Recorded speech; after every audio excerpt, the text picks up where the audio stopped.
Hello, Avatar fans, and welcome to the next episode of the Avatar Online podcast. This is going to be episode 242 of our regular shows, and we're recording this one on May 7th, 2022. This is the official podcast for the fan site, AvatarTheLastAirbenderOnline.com. I'm going to be your main host, Morgan, Airspeed Prime, and joining me on the podcast is Greg2B from the site. What's up, everyone?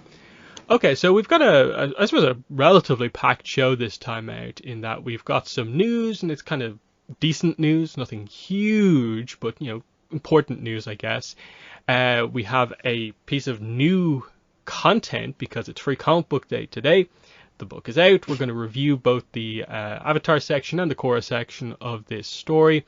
And then we'll also be continuing our Avatar and Korra re-review kind of series by actually doing the first episode where we'll be doing sort of the usual format, where it will be reviewing one episode of Avatar, one episode of Korra. So we're going to be reviewing both 103, so Avatar 103 and Korra 103, so the Southern Air Temple and the Revelation. So that's how we're going to do things, but we will start with the news. So first up, finally some Korra merchandise has hit, and it kind of came out of nowhere. So U2 seems to be quite quick at getting stuff out. I think on the last podcast we commented about like, hey, cool, wave 2 of Avatar U2s quite quickly, and then here they are doing Korra U2. So they announced 6 figures here: Korra, Asami, Bolin, Mako, Naga, and Pabu, all of which will be going up for pre-order on May 13th. They're all the usual U2's price, I think $30, and I think they're all scheduled for roughly July, August is the actual release of them. So perhaps not the Korra merchandise we've been waiting for, but at this stage anything Korra related is kind of good. But Greg, overall, what are your thoughts on Korra U2s?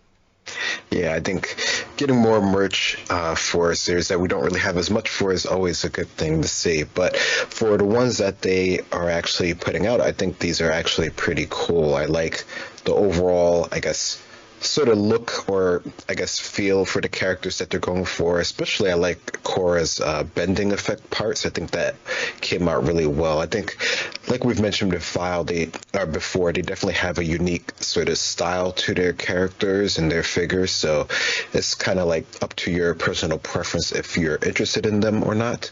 But I think from what I've seen online, a lot of people seem to be excited that these are coming out, whether that's just because it's Korra stuff or just because they like the style. It could be either or.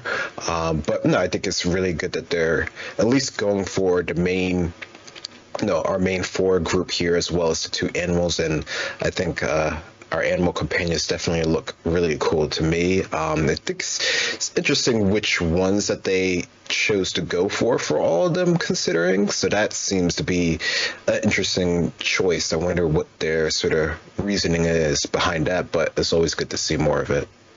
Yeah, I do think a little bit of the hype is definitely just because it's kind of unique, there being Korra merchandise, and people have been a bit deprived of it. In that, like we talked about last week, the Nendoroid and getting announced, but not the Pop-Up Parade Korra, and everyone wanted to see the Pop-Up Parade Korra. We still haven't, so that'll be exciting when that comes out. It's just one of those things where, in some cases, for instance, this is the first Bolin figure, but it is weird that they're doing book 4 Bolin, but it's like book 1 everyone else. Especially when Bolin never got a Funko Pop, which would have been, I guess, book 1. It's a nice book 4 Bolin, but why not book 4 everyone else to kind of match that, or the other way around? But like you say, I like the poses. I'm just not sure how I feel about the way the kind of heads look here, because they're clearly going for a Funko Pop style thing, just slightly different. But it's a weird situation where they're more than double the price of a Funko Pop. And I don't think they look, twice as good as a Funko Pop. So, and they're not super available as such. There's lots of licensing restrictions, so they're only available in a couple of places: United States, Australia, Canada, New Zealand, and the UK. So all of Europe, loads of other regions can't order these, and that's a bit awkward. But yeah, other than that, they do look very good. I especially like the Naga because it just looks like a sort of slightly more cartoony Naga. Otherwise, it's pretty accurate, and it's definitely my favorite of the bunch. But yeah, the only one I consider getting here is Naga, but even then, I probably won't go through the effort of trying to order these when they hit, because I'm pretty sure a lot of the times they do sell out quite quickly, and because this is like a wave one, it probably will do that. But it's pretty low in my priority of like merchandise I'm interested in, so I don't mind too much. I'm definitely willing to wait for like the McFarlane stuff to come out, the pop-up parade, and so on. But yeah, that's that news. And then I think I pretty much broke the story on this next piece of news. I found this pretty much just like an hour and a half before we started recording here, and that is brand new Avatar book from Dark Horse. It is a kind of collection, so it's not like completely new content, but the official like title of this is Avatar: The Last Airbender boxed set, but it's actually called Team Avatar Treasury. So this is what they're doing as the collected edition for the Avatar one-shot trilogy. So Katara and the Pirate Silver, Toph Beifong's Metal Bending Academy, and Suki alone. They're not doing a library edition. Instead, it's the 3 normal books, the 3 single releases, in a kind of slipcase box thing with a brand new cover on the front of this box with the title Team Avatar Treasury. And it's going to have a fold out poster with sort of a clean version of the art of the cover on the front. And then I suppose like a mini poster type thing on the back / marketing material. It's interesting because I really like the new cover. It looks like Peter Wortman art, and I think he's done a good job of blending the 3 kind of books together into one cover. The only thing with this is just that it does feel weird with regards to the consistency of releases. Why aren't we getting a hardcover of this? Are we getting that in addition to this? Is it a full-on replacement? It's weird that like we've waited so long and then it's a very different format. But what are your thoughts on this new release here? A completely different style of format from Dark Horse. Yeah, I can understand your idea behind it being a little bit weird or just, different than what we've seen from them in the past so far. Because, normally we would sort of, I guess, expect a hardcover or, even, we've been getting a lot of omnibuses now too as well. So it does seem a bit out of the norm. I mean, I vaguely remember us talking about them wanting to do a collection, and I believe there was like some other name that they mentioned or that we thought it might actually be collected under, but we didn't really, as far as I know, expect it to be in this sort of format. I do like it. I think it's a nice way of collecting it together, and like you said, the cover art and the pull-out poster that they have that includes with it definitely makes it stand out and probably be worth it for anyone who doesn't already have these 3 to get them together in this sort of group set here. So I think it's definitely worth it to get it and to have it. It just sort of, I guess, as of now at least, stands out as more of a unique release. But other than that, I mean, it looks cool for sure. Yeah, the release date on this is 4th of October, so it's like 4 months away. It is a completely new book that has just gone up. I hadn't seen it before, and I check pretty much every week. Like I said, the only issues I have for this is sort of from just like a kind of collector point of view, in that people who buy the books individually already have the books that are in this, and so there's new stuff here with the box and the poster, but on your shelf, it's gonna be a little weird that like this suddenly joins all of these other giant books. Like we have, all the art books, the Avatar library edition, the Korra library edition, and even the 2 short story collections library editions. It's just this smaller thing, just that with the same books inside. you brought up the sort of idea of omnibus edition. I kind of feel like, why couldn't this have just sort of been the like omnibus edition release, where it's just it's the omnibus edition. You still get the hardcover, the box. You still get the poster, but the actual book is the collected omnibus edition.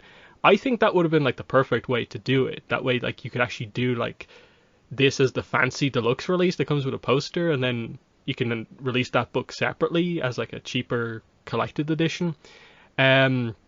Because again, it gets into the idea of like, are they going to do an omnibus edition for like Imbalance? And if they do that, whenever that comes out, if they do it, then there would be some expectation that they would do this next, because it is technically a trilogy of books and it now has a trilogy official title. Like Team Avatar Treasury, the internal title was like the Awesome Ladies of Avatar trilogy. I would have been okay with them doing that, because I don't really get what the title is about. Like, it doesn't really seem super fitting for what this is. It seems very general and generic, and it feels like the second you start to think about it, it just makes less and less sense. Do you see what they're going for with the title for this? That's funny you say that. I was trying to I mean, Pirate Silver, that has to do with money, so that one kind of works, and the other ones, that's where I was like, I don't really get it. So I don't know. I mean, I don't know. I mean, I guess it's just the idea that it's the treasure of having them together. I don't know. I don't really have any good idea on that one. Yeah, like, why not just go for the Ladies of Avatar trilogy or something like that? That's what it is. And it would be just a fun title to always refer to it as. Whereas, who's going to remember that these three books together are called Team Avatar Treasury after a while? I don't think they are. So yeah, interesting release. Now, I suppose, do you think this is just unique because these are one shots, because they're kind of in a way like three separate books, so this is their way of collecting them together? And say if we ever eventually get back to doing comic trilogies, will they be done like this? Like, are we just done with doing library editions? What are your thoughts on what that means for like the future? Yeah, no, that is a good point to bring up. I guess it feels like, I mean, this could work if they continue with the whole idea of doing the one shots, but I don't know. I mean, I do hope that they go back to doing this sort of trilogy format, because that was pretty, fun way to continue on with the stories, and I thought that worked pretty well, and it seemed like a lot of people were into it. Not that these were bad so far in themselves, but some of them are higher ranked than others just because of what the material actually covers, which could be hit or miss depending on when they're actually able to put the stories in the timeline of things, and, not push things too forward with everything else that they have going on. So I don't know. I mean, if they continue this, I mean, it might be worth it. But then I would think a lot of people might, hold out more on waiting to get this rather than reading them when they come out individually, if they do them in that sort of format. So I'm not really sure on that. Yeah, because that's kind of my thing as well. Of like, if this is the new format, I think a lot of people will not buy the individual parts, knowing that they can just wait for this and get those exact same books and more. Yeah. So I don't know. The problem obviously is that there really isn't any other books like scheduled. True. Because like the Chibi book is a hardcover already, and then Patterns in Time is I guess it is this size of book, like small, but it's just one book. So I guess that might get collected into some Korra short story collection when there's more Korra short stories, but I'm not really sure. And then the only other thing is that on Edelweiss, which is where I first saw this, they obviously have like all this extra material, including like marketing plans and stuff like that. And it's interesting, the marketing plan says like exclusive announcement and cover reveal with high profile media outlet approximately 9 months ahead of sale. And I'm kind of like, okay, this basically just went up either. I think the last time I checked was maybe 2-3 days ago. So it's gone up at some point this week for an October release. Like, that's 5 months out. So don't know what this marketing material is going on about. This was not announced like 4 months ago. So unless this thing is going to get delayed by 4 months, and this is telling us ahead of time that it will, I don't get what's going on with that. But, again, it hasn't been officially announced, so there might be updated information when it officially does happen. But it's on Edelweiss, it's on Penguin Random House. It's basically just minutes away from going up on the Dark Horse website, I guess. Who knows? But that at least is like one book that was sort of expected, ticked off. Like a collected edition of this was expected. Now it's just Imbalanced Omnibus should happen at some point. That is something we're waiting for. And then if they ever decide to do omnibus editions for the Korra comics, they'd also be expected at some stage. Other than that, it is like Beast of the Four Nations, whenever they finally get around to like officially announcing that. And then new books, again, whenever. So, weird situation that we're in here, and that maybe it speaks to like, okay, maybe they are doing some very completely different stuff. Like, is this what Avatar Studios has decided should be the new style, or is it just unique to this unique one shot? Because again, did we just get one shots for one time? I don't know. Like, where do you think one shots like are now in Avatar, given that like Chibi comic is the next Avatar comic? Yeah, I don't know. I mean, it feels like that's coming up from, up on high, that whole decision process, which we know a bit about. So that feels like that's, I don't know. It's hard to get like a real grasp on anything with the lack of, what they've been saying, other than, big things are happening and everything has to go through official channels now. So I don't know. I mean, I feel like the one shots feels like it's the easier route to go for, and that could tie into a lot of things, and they could, make one shots really quickly, maybe for, whatever new properties or ideas that they have coming up. So I don't know. That feels like that could be something that works better with their current mold, which, is a shame for those of us who are looking for the longer stories, but maybe that's just the place that they're in right now. Indeed. But we'll move into one of our main topics for this episode, and that is reviewing the Free Comic Book Day 2022 comic. So this time out, like last year, we got a part Avatar, part Korra comic, but sort of the reverse. Last year's one was Korra was the main story, Avatar was the sort of secondary story. This time out, Avatar's the kind of focus, Korra's the side story, but as we'll go through here, something changed and Korra ends up being the highlight for some reason. So what's actually in the book, the Avatar side of the book, is a 10-page preview for the Chibi comic that we just referred to. So that's Avatar: The Last Airbender, Chibi Volume 1, Aang's Unfreezing Day, which is a book that is out in August, I believe. So we have the preview pages for that. Now, admittedly, we haven't seen these preview pages before this book, but those preview pages, most of them, we are going to get a little bit closer to release anyway. So this is just sort of a preview of the preview, effectively. That, combined with the fact that information that is still up on the official Dark Horse website literally says that there's meant to be a new Avatar story in this book. The Avatar: The Last Airbender short story will be written by Amy Chu and illustrated by Kicking Shoes. Amy Chu is not listed on the creative team for this free comic, and Kicking Shoes does the cover, the nice new cover, which feels very misleading now that you get this cool shot of Aang and you open the book and it's like Chibi comic as the first page. It's weird. Something has happened in the process of this book being printed or something like that, and this book dropped out. They inserted the Chibi comic in instead, and we are left with the Korra story to completely back up this entire book. The Korra comic is called Beach Wars. It's a 10-page short story, which we will go through. But that's what this book is. So we will discuss the preview pages because we haven't discussed them before. But obviously, that's more of like a news topic than a review. but we will review the Korra comic as well. So just before we get into that stuff, I know we discussed it a little bit last time out, but what are your thoughts on just what has happened with this book? Mainly the fact that they've literally said there was meant to be a new Avatar story in there. It's not.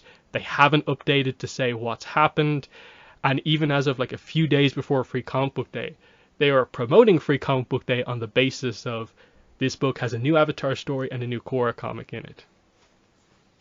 Yeah, I think if you've been following it since like the beginning of when they sort of announced everything for Free Comic Book Day, it feels, I don't know, I guess a little bit of a letdown or a little bit of being disingenuous of what they were, initially promoting. Of course, like in anything, things come up and other plans have to be made. So, there's always that to be factored in.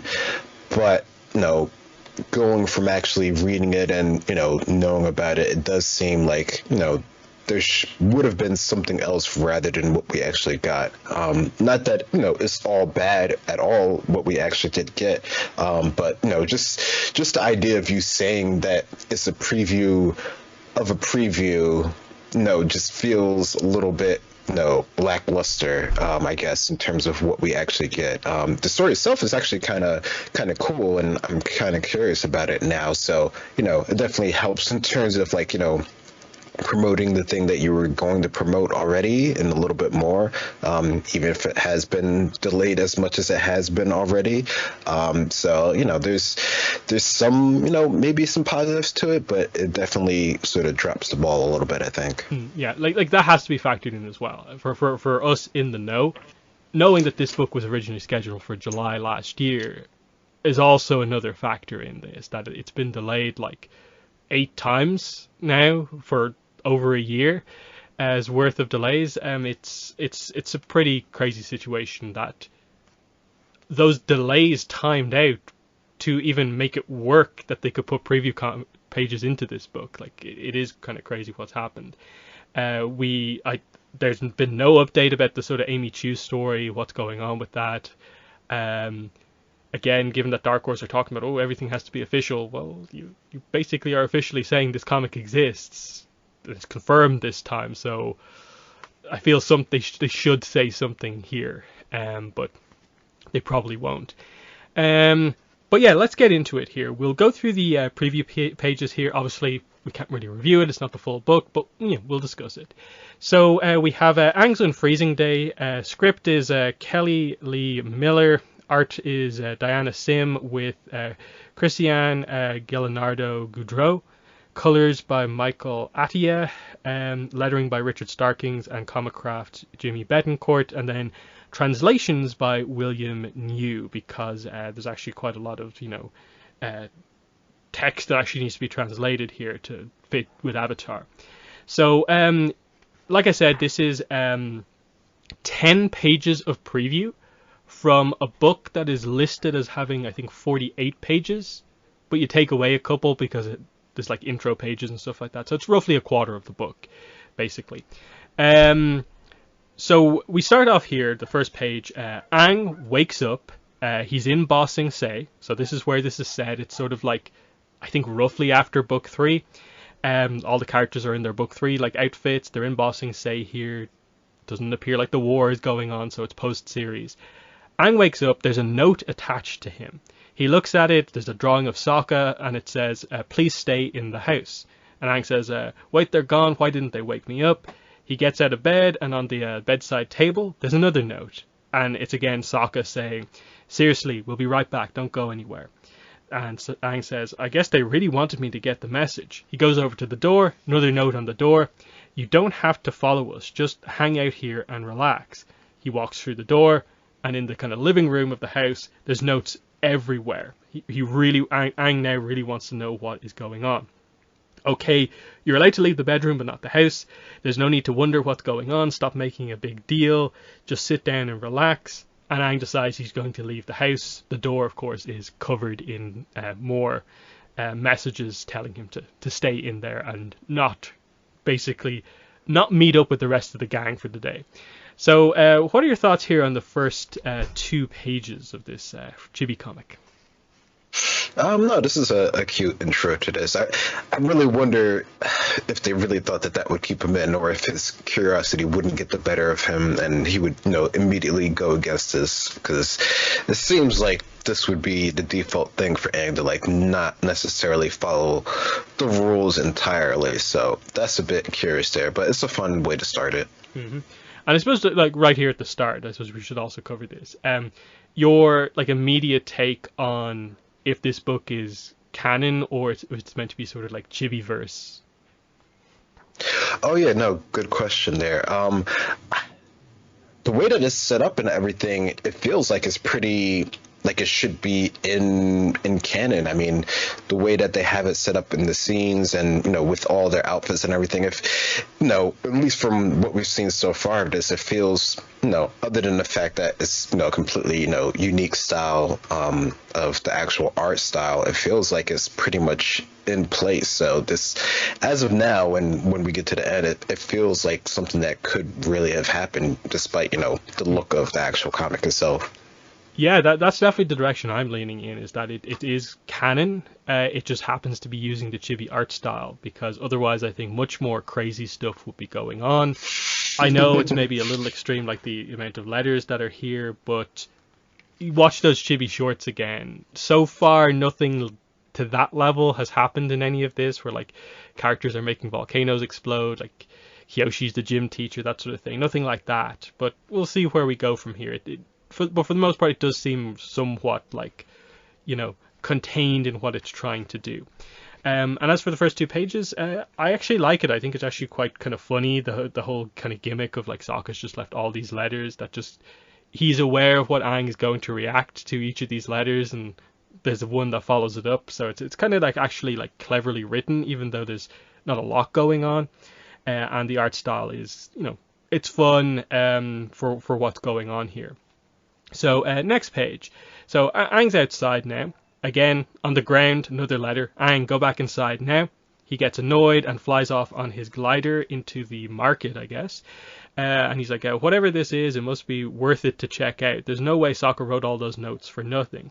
So as he arrives in the market, he spots Toph, who's carting a bunch of supplies somewhere. So he lands next to her, and she says, I knew Sokka's stupid plan wouldn't work. And he introduces himself. And Toph is like, what are you doing, Aang? I'm busy here. And then he's like, what's in the cart? And she puts up a rock wall to hide it. He's like, it doesn't look like nothing. And she just says, it's none of your business, and wants him to get away. And this just continues to go on and on until eventually, like, Toph snaps a little bit. She earthbends at Aang to kind of get him away. And Aang just sort of knocks the attack aside. Toph again walks off, sort of dismisses Aang. Aang gets annoyed at her and also kind of walks off to go somewhere else. So that's sort of the theme of what you'll see across this preview of like Aang meets a character acts weird, more or less wants Aang to leave. He leaves but feels sort of dejected. That's what they're going for. It looks like we're going to go through basically the entire main cast until we get to basically Aang's birthday party is what they're kind of building up towards. So what are your thoughts on this sequence here with Aang meeting Toph? Yeah, no, this is another fun one here. Just seeing, I think, especially in this book, the interactions they have here seem pretty on par. Like, it doesn't seem, like you've mentioned before, anything seems like crazy over the top. Like, Toph has definitely done this sort of bending in terms of like hiding things and this sort of, mini, barrier here. So no, I think this, is a nice little intro here of seeing that, maybe they should have taken more precautions in terms of, keeping Aang in the house, like Toph mentions, chaining him to the bed, which I'm sure he probably would have been able to figure out how to get out of that as well somehow, even without the whole metal bending thing. But no, it's definitely a nice little scene here, and it's a interesting way that they do this sort of whip, I guess, or earth whip that Toph does to sort of get Aang away, because that to me feels a little bit more, I guess, unique in the way, but that could have just been the way that they chose to illustrate, since we definitely have seen earth whips before. Mm-hmm. So next, he's walking along the kind of bank of a kind of kind of river, kind of lake, and he spots Katara, who's bending water into some barrels. He goes up to introduce himself to her, and she spots him and drops the water on top of both of them. He airbends it off, and then he's like, "Oh, you're waterbending. Let me help you, Katara. You know, we can do that together." And again, kind of like Toph, but in Katara's own way, you know, not wanting to upset Aang, not being as harsh as Toph. She's basically trying to be like, "Hey, Aang, I'd like to be kind of left on my own to do this." And he's getting more and more suspicious. Like already, he's like, Sokka is being weird. Toph's acting weird. And he just notes that Toph said that I should go back to the house and wait for you guys to get me or something. And she's just like, yeah, you should probably listen to her. And Aang really freaks out here and is like, what's the big secret? Why aren't you telling me? And he kind of reveals accidentally here, I never told you Toph used your toothbrush to clean her toes last month. See, you can trust me. And then that's the proof of, like, you can't really trust him. But she just gets across, you know, like, look, I'm really busy. She says she's doing Water Tribe stuff. And again, go back to the house. So Aang leaves Katara dejected, and he's like, did I do something? But now he's walking back through the Bossing Say again and comes across the Jasmine Dragon. And then he's like, maybe Zuko and Iroh will tell me what's going on. And then that's where the preview ends. It says to be continued July 2022, but the comic's actually coming out in early August. So they just missed it by one delay, basically, there. But your thoughts on this Katara scene? Yeah, no, another nice one, like you said, that this seems like this is going to be a recurring pattern here. So the fact that she's clearly preparing something for his, you know, special day that he, you know, that they're trying to not tell him about, you know, works pretty well here.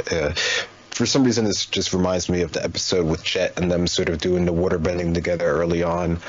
So that could have been a nice sort of setup here, but of course, you know, she has to do this on her own here. So, but yeah, no, it's a nice setup here, and I like that, you know, he's just going to go through to the other characters, which I think it should be interesting when we do get to see him with Zuko and Iroh, because I'm sure that if anything were to be happening somewhere, that's where I would think that they would be setting things up. So it should be fun to see how they avoid that whole situation there. But yeah, no, it's a quick preview here with the date being a little bit off for when it actually goes. So I guess I can give you a idea of when they actually put this whole thing together. And yeah, like I think it's a nice scene. Like again, you can tell like it is still somewhat basic in that every scene is just, you know, a little bit of kind of just repeat. Like Aang gets more and more annoyed. The character kind of doubles down on not wanting to tell him something in their own sort of different way, and we just sort of go from there. I assume we'll get some fun dynamic between Zuko and Iroh as maybe Zuko struggles to stop Iroh from maybe telling Aang something, or usually like Zuko is maybe a little bit more aggressive in the way he'll approach this. So who knows what exact way they'll do it. I do wonder, like with regards to like the character designs. Okay, Iroh's probably going to be in his typical outfit, but you know, Zuko, is it going to be Fire Lord Zuko here, like it probably should be, or is he going to be in his own kind of like tea outfit here in the Jasmine Dragon? Who knows? But yeah, I'm assuming from here we'll go to. It's hard to know because like, is Sokka just done with all the letters, or will he actually go to see Sokka, or will Sokka only come in at the end? Will he get a chance to meet up with Suki, or will she just be sort of like included in the group at the end, or will she be forgotten once again? What are your thoughts on like what other characters you think they'll utilize in this book, given that they're hitting most of the main team members here, but what about the rest of the characters? Yeah, I guess it depends on how much of, you know, the group of, you know, heroes they really want to include for this story, especially I guess considering like the page count. That's the other thing to consider is like how many pages are they going to have for his actual celebration that they actually do, because if that takes up the last 10 pages or so, if we're estimating, then maybe he'll run through maybe one or two more people, or maybe just one more after Iroh and Zuko, because maybe that'll be a little bit of a extended one since they're together there. So I don't know, I could see maybe one or two more people running through and then getting to whatever the sort of big reveal is at the end. But yeah, no, it's definitely a little bit more time for some exploration, I guess, of characters. And then I think the only thing to mention, unfortunately, a little bit of an error here, but wrong glider for Aang, like on the cover. That's his like book one glider, which should be destroyed. He should have the one the Mechanist made him with the blue kind of wings and the different shape. So I don't know. Are they just going for the one that I suppose more people remember, or what? It doesn't matter too much, but given how long the book took to come out, you feel there maybe should be time to do some corrections, but probably not. That's just the way things are. But definitely what I will say about this is that the preview has made me a little bit more excited for this book. Obviously, it is not going to be sort of too incredible as what ultimately will be the only Avatar comic release of the year will just be this Chibi comic. So that is a little unfortunate in that they're unless they manage to really nail the kind of emotional scene at the end with regards to Aang's unfreezing day being Aang's new birthday. I don't think there'll be too much significant stuff here. It should at least be fun, but definitely not exactly what we want. Again, it feels cool if this was just like an extra thing instead of, as it feels now, that this is a replacement of already the replacement style comic, which was the one shots. So we're on our like third level down in terms of like importance of content. So it kind of feels like we can't really go much further down than this. What's going on? But I am actually somewhat excited to see some of these interactions. But where are you at now going into the, I suppose, full release of this book? Are you excited for it, or do you still feel roughly the same as we have the whole time, not knowing much about it?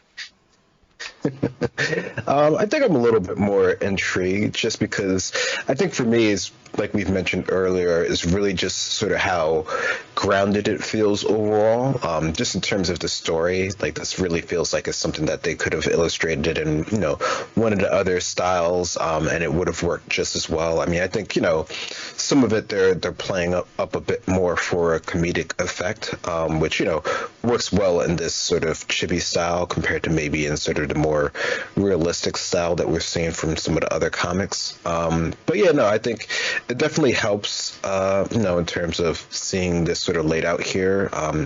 It's just, a bit downer, like you mentioned, that this is sort of like an early release preview that we're seeing here, because I think this could have been just as well if this was the preview that we normally get for any of the comics. So it's not like a net positive. It's like a net neutral or net zero or whatever. So, but could be worse. Yeah. Like you said, the problem with this obviously is that it's cool that we have this now, but I'd say at least the first 7 of these pages will go up on like all the publishing websites probably next month if it keeps the August release date, because it usually always is around like 2 months before release. And then about a month, maybe a couple of weeks before release, like we'll have the Google previews, which again will have even more pages from the book probably. So preview pages are just a thing with comics, so there's nothing super unique about there being preview pages in this. And the idea that like, are they trying to say that this is a new book sort of on a technicality? I don't quite agree with that, because it's not a full story that we got here. It is just a preview for a book that should have been out already, basically. So we'll move into the actual complete story, new content, Legend of Korra comic Beach Wars, script, art, colors and lettering by Meredith McLaren, cover art by Kelly and Nicole Matthews. So yeah, that's already that. We've already talked about the cover on previous podcasts. So yeah, Beach Wars is 10 pages as well. So it's a 10-page preview. It's a 10-page comic here for Korra. We'll go through it page by page, but I suppose we'll just give general thoughts at the start. It's one of those comics where it's like, I like it, but I don't think it's like that amazing. I think there's a lot of missed opportunities with this one, with regards to just the amount of characters you have here, the premise of a fun day at the beach. I just think so much more could have been done with the character dynamics, the interactions, and then a prank war on the beach. You have expectations for how that's going to go. The way they choose to do that doesn't feel that great. So I think this is probably the weakest Korra free comic we've had so far, because even though I'm not a huge fan of Lost Pets, at least it sort of, I felt like, had a full story and had a little bit of an emotional core to it. This just feels like, it's just the characters being the characters, and it's a little bit fun, and I expect more from that from Avatar comics. This just feels a little bit too by the numbers for me. So still positive on it, but again, given how little content we're getting this year, this feels like it could have been better. And I'll admit as well is that, like, part of it is that this, I think, was clearly meant to be the side secondary fun story to back up the what I assume would be slightly more serious Aang story that was meant to be in the book. That maybe kind of changes it, and that this is not a main eventer kind of comic like Clear in the Air was last year.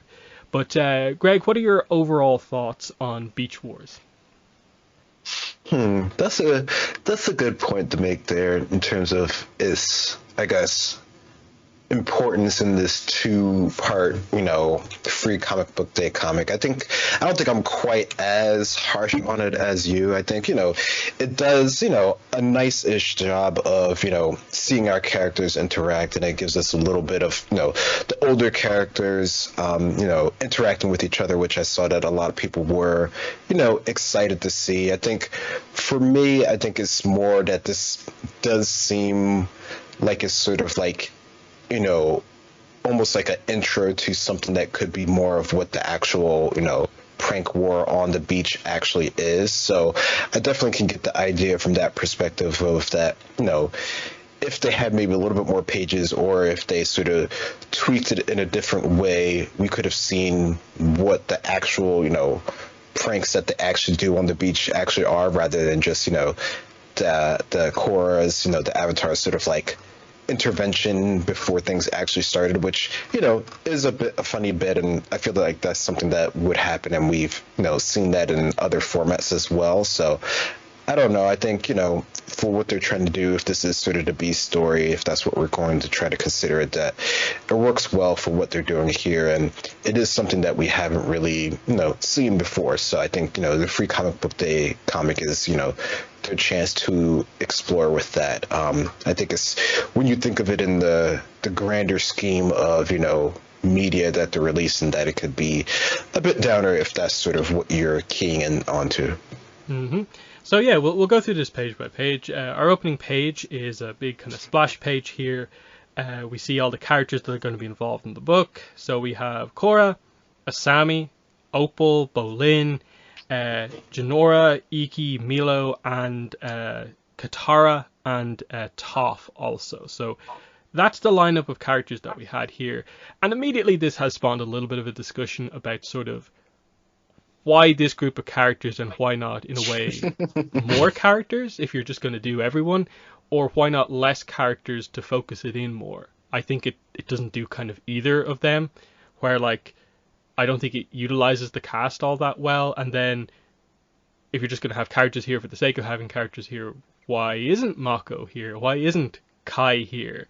Tenzin, all these characters here, to have like a complete day at the beach, because the book doesn't really give like any context for why this is happening, or like why most of these characters like necessarily like have the day off, how it came about. It's just, we're here because we're here, and let's go with it, and it all just feels a little random. But Katara says, "Always good to see you, Toph. And she just replies, "Meh, I'm not thrilled to be back in Republic City, but getting to spend time with Opal is worth the hassle." The only real significant thing to mention, I suppose, with the art here is just that Bolin is making a sort of sand sculpture of Opal. So it's sort of copying, the Sakasuki dynamic from the first part of the Avatar finale, but with Bolin doing a little bit of sand bending. So that's kind of cool. And there are some kind of birds in the background, like what are they, like puffin things? I'm not really sure. But Greg, what are your thoughts on this opening page here? Yeah, I mean, I think in terms of like who they chose versus who they chose not to have, I don't know. I think that I don't know. I don't really, have a good idea of that. I think it's really just sort of a set of characters. I mean, it seems like they're trying to focus on the whole, Toph and Opal connection that we, saw come about throughout the actual series. So they're trying to play on that, and having the grandkids there. I think that's sort of like the idea of the scenario here. I don't know. I wonder if they had more characters, would that have actually worked better overall for the whole story? Because that's a lot more that you have to, interact with and try to get them all to have a say, which I think, the way that they have it set up right now, when they do actually have them have a little bit of lines, it works okay for what they're trying to go for here. But I don't know. It's a nice way of setting it up. Could they have given more context to things? Yeah, maybe. I guess, I don't know. These free comic book days, it doesn't seem like a lot of time they give a lot of those extra details a lot of the time. So I don't know, but it's a nice way of at least getting an idea of all of them together. Yeah, like I'm just kind of thinking at the moment, like, do we see a beach in Republic City anywhere in the series? Like, are we aware of that? I'm struggling to remember it now. I'm not really sure. Like where are they? Like, I suppose is a little bit of a question. Yeah. But they don't give too much context to that either. But next page is Bolin and Opal talking. Bolin's just like, "I'm really trying here," and Opal just laughs and says, "I'm sorry, Bolin, your sculpture of me is beautiful. I just can't take you seriously with that mustache scribbled on your face." And we see that, someone has drawn on his face, and he reveals that it's Milo. "Yeah, Milo pranked me this morning. Can't take your eyes off that kid for a second, although I can't help but feel like it makes me more distinguished." And Opal laughs again. Katara and Toph are watching on, and Katara says, "The prank war continues. Toph, I remember when you and I couldn't go a few days without trying to one-up each other." And Toph laughs at that. And yeah, this is fine. Like, it makes sense. Like, Milo, of course, pranking Bolin. There's maybe a little bit of a dynamic of like, okay, well, what happened before this that Milo was near Bolin and was able to draw on his face? With regards to like where were they before this and how it happened, but obviously you're just meant to accept some of that for the story. Otherwise, it seems relatively fine. What's going on here? I appreciate to a certain degree what they're trying to do with Katara and Toph, just reflecting on old times, but again, I think it's not the greatest interaction kind of use of like our older characters here. I feel more could have been done, but what are your thoughts on this page? Yeah, I mean, I don't know. That definitely feels like that was like a big point of their interaction, at least initially, was, them sort of being at ends with each other. So I guess, I don't know. I like the idea that they're able to sort of reflect on that at this point in time. Definitely feels like it's something that could be explored more if they had more of a page count. But no, I think the idea of there being like sort of the idea of the pranks and, Bolin with the mustache, it feels like something that would happen on the beach if, they were just like taking a nap. He would definitely get something, drawn on his face instantly by Milo or anyone else, really. Mm-hmm. Next page, Katara continues and says, "You were ruthless. You bent pebbles up my nose if you caught me asleep." And Toph says, "Yeah, but I spent a slide right underneath me. I slid down a mountain into a porcupine den." And they both sort of have a reaction to their kind of over-the-top pranks. Katara says, if I remember right, you once metal bent my furniture to the ceiling." And the response to that is, and if I remember right, you once hid a turtle duck in my office. It took me days to find it, and it laid eggs. Those were good times, huh? Oh yeah, the best, as the competitive nature begins to sort of rise again here, as they sort of glance at each other here. Obviously, it's kind of a little bit weird. They're trying to do stuff with the eyes here, but obviously, like, Toph's blind. But I get what they're going for here. So yeah, this is pretty solid. You do notice here in the art, like, not too much like background stuff going on, but it's a free comic. I don't have too much expectations, but at the same time, it is only 10 pages, so I feel like we should get like a little bit of a showcase of the art. But this is solid. It's actually the older characters who are actually building up to the pranking stuff rather than the younger characters, which is kind of fun. But your thoughts on this page?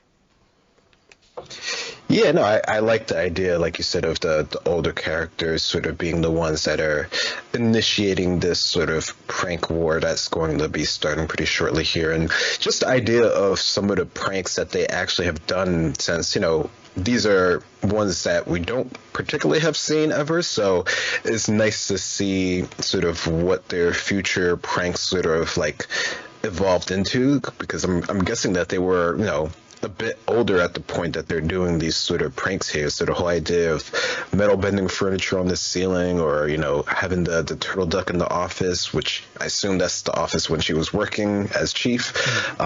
So those are kind of interesting things that they're throwing out there. Mm-hmm. Next page, we see Asami note that something is happening, because she's kind of overhearing what Katara and Toph are talking about.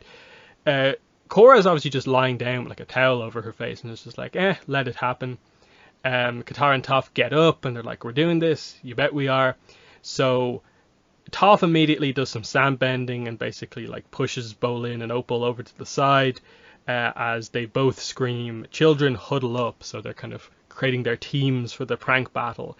Asami notes, Korra, the grandmas are plotting. And again, Korra just has a kind of non-reaction of like, nope, vacation, relax now. So you see that like Asami and Korra are like neutral in this, whereas everyone else gets claimed by Katara or Toph. And it is kind of a little bit unfortunate here, because I know a lot of people like saw like beach dynamic. There's Korra, there's Asami. We don't really get much sort of Korra Asami dynamic, because Korra is written in this book to basically not really react, and then the book ends when she does react, and that's kind of Korra in this book. So there's a few instances where you feel like you didn't have to write the characters in that way, that they are a little bit like just there, not doing much. But the beginning of the teams here is quite good. But Greg, your thoughts on this page?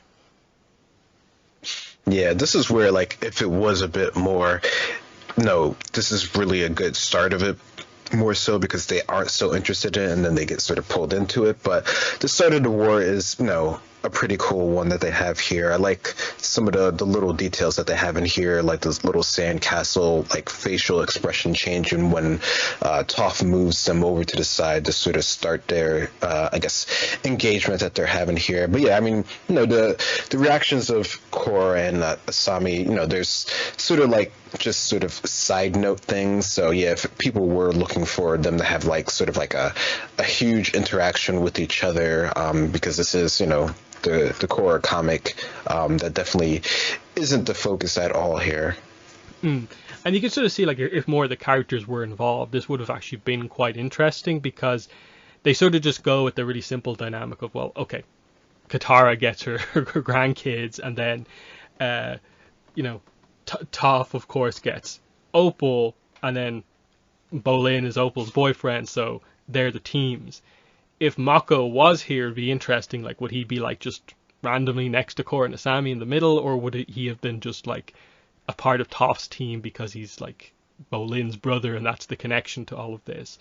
The same with like Kai. He's not like one of the Air kids, but like, is it okay for him to be on that team?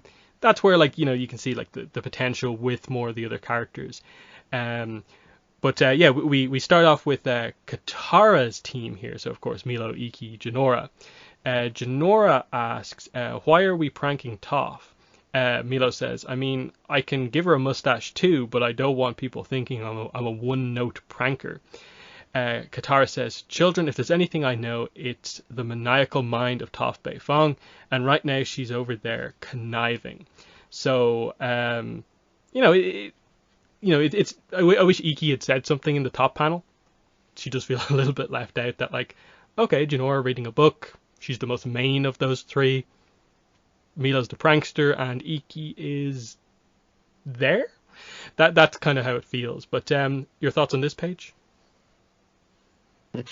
Yeah, I mean, I guess Iki is sort of just there in the scene, but she's sort of, I guess, out of the two there, I guess the middle child sometimes gets left out, which is unfortunately what happens sometimes. But the setup here and Katara's, like, seriousness, I think is pretty fun. Mm-hmm.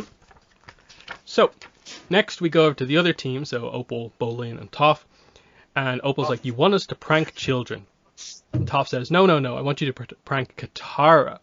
But if there's collateral damage, that's not our problem. But why? Getting a rise out of Katara is my proudest tradition, and it's been years. Have a little fun. Honestly, Opal, why are you being such a stick in the mud? Riling you up is almost as hard as it is with Lin. And Bolin suddenly comes up with an idea for a prank. So these two pages are literally just sort of the call to action from both kind of team leaders here.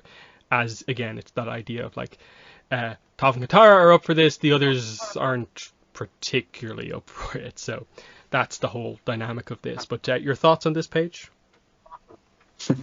Yeah, I mean, that is an interesting idea that the older ones are more about sort of this nonsensical fun than the younger kids, or at least in this sort of initial instance of the engagement here. But I don't know, I think it works cool. I like the comparison with Lin and Opal here. Mm-hmm.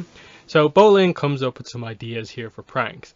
I'll secretly bend their towels out from underneath them. Opal says, Bolin, you're only now just barely getting the hang of sandbending as it is. Then he says, we convinced them that the beach is infested with sand moles, notoriously famous for stealing people's towels. The only thing that can deter them is the smell of garlic. The kids will have to eat heaps and heaps of it to keep their towels. And then once they're all annoyed with how much they smell, we can yell, surprise, there are no sand moles. And this is not a very good prank. And Toph just is like, this is the boy for you, huh? And Opal's like, yeah. So this is the kind of part of the book where I feel like, this is the pranking that actually happens in the book. It's like just thinking of ideas of pranks, and it's not even that much. This is where, like, Bolin ends up getting, like, quite a lot of dialogue, and it kind of maybe overshadows a lot of the other characters. So, this is definitely where, like, I think the page count could have been used a little bit better. Because it kind of goes on and on about this prank that isn't even that good, when I think he could have done just like a one-line suggestion that is bad and had the same reaction. But what are your thoughts on Bolin's idea? I think, I like the idea that if they would have done it, quicker with his prank, that they could have gotten other ideas here. But it also does feel very sort of Bolin in a way, in order to think of something like overly elaborate that other people, don't quite appreciate anyway, and probably isn't actually really that good. So I don't know, it's sort of playing into his sort of character dynamic that we have seen before. So I think it does that pretty well, even if it would have been nicer to maybe get, a prank idea from someone else. But, Opal isn't necessarily the pranking type of person. So the fact that she doesn't initially have an idea actually seems kind of on point. And it's just one of those things where, like, in terms of, like, the dynamics that they're going for, like in the first page of the book, Toph is here to interact with Opal, but it does feel like Bolin ends up kind of being the, like, focus of a lot of these scenes, where it's like Bolin presenting ideas to Toph, and then Toph says stuff to Opal. So you don't get, like, too much Opal Bolin, the actual, like, romantic relationship. and you also don't get too much like Opal Toph because it's a lot of Bolin talking. So, again, it could have been like organized, I think, a little bit differently. But from here we go into a group of 3 panels where we have some of the characters coming up with prank ideas and basically Korra's reaction to them, knowing that she just wants to relax and potentially there's some craziness incoming. Milo says, how about we feed a bunch of Pellypuffins spicy bean cakes, then we startle them into flying over Toph and pooping everywhere. And Korra has a little bit of a kind of frown beginning to form at this. Opal says, we mix wasabi in their shaved ice. Frown gets a bit bigger. Janora says, we blow sand all over their food. Big frown. And then Bolin actually comes up with a good one and says, we replace their suntan oil with flaming hot pepper jelly. They'll think they're getting sunburned, put on more oil, and burn even more. Toph actually laughs at this one and says, I've changed my mind, Opal. This boy's a keeper. So I like the kind of panel layout here with like Korra's kind of growing worse reaction. And I do ultimately kind of like the contrast of like Bolin comes up with a terrible idea and then a prank that's almost like too much. So he doesn't get the balance right, but Toph actually likes that it's over the top. I don't think a lot of the like prank ideas are like that amazing or like interesting to hear about all that much. Just because like, again, I get Milo coming up with one, but it just feels like it feels like Opal and Janora are super into this. So maybe like Iki should have come up with one rather than Janora, but that's just being, trying to use all the characters a little bit more. But what are your thoughts on this page? Yeah, I agree. The layout definitely works well for trying to see the reactions here. And yeah, I mean, I guess they do put Icky in, one of the panels here in terms of the actual like reactions of what might actually happen. So maybe they're trying to use that as the way of, showing that she's involved with this, even though, I don't know, I feel like she might actually have like a good prank idea because she is a kind of bit mischievous sometimes. So that, I can get how that character might have been used a little bit better in this situation. But yeah, I mean, the idea that Bolin has a really over the top idea that also feels very in line with something that he would do in this sort of situation. Mm-hmm. Next page, Korra, obviously she has a frown now. There's no way that this can end well for me. Avatar intervention time. The towel comes off her head. She basically just stretches it a little bit and is like, everyone chill out, and big tidal wave on the beach. And she just basically stops this with one giant attack. And everyone is wet. Toph says, oh ho ho, Avatar, you've made a terrible mistake. Katara says to Milo, start feeding the Pellypuffins.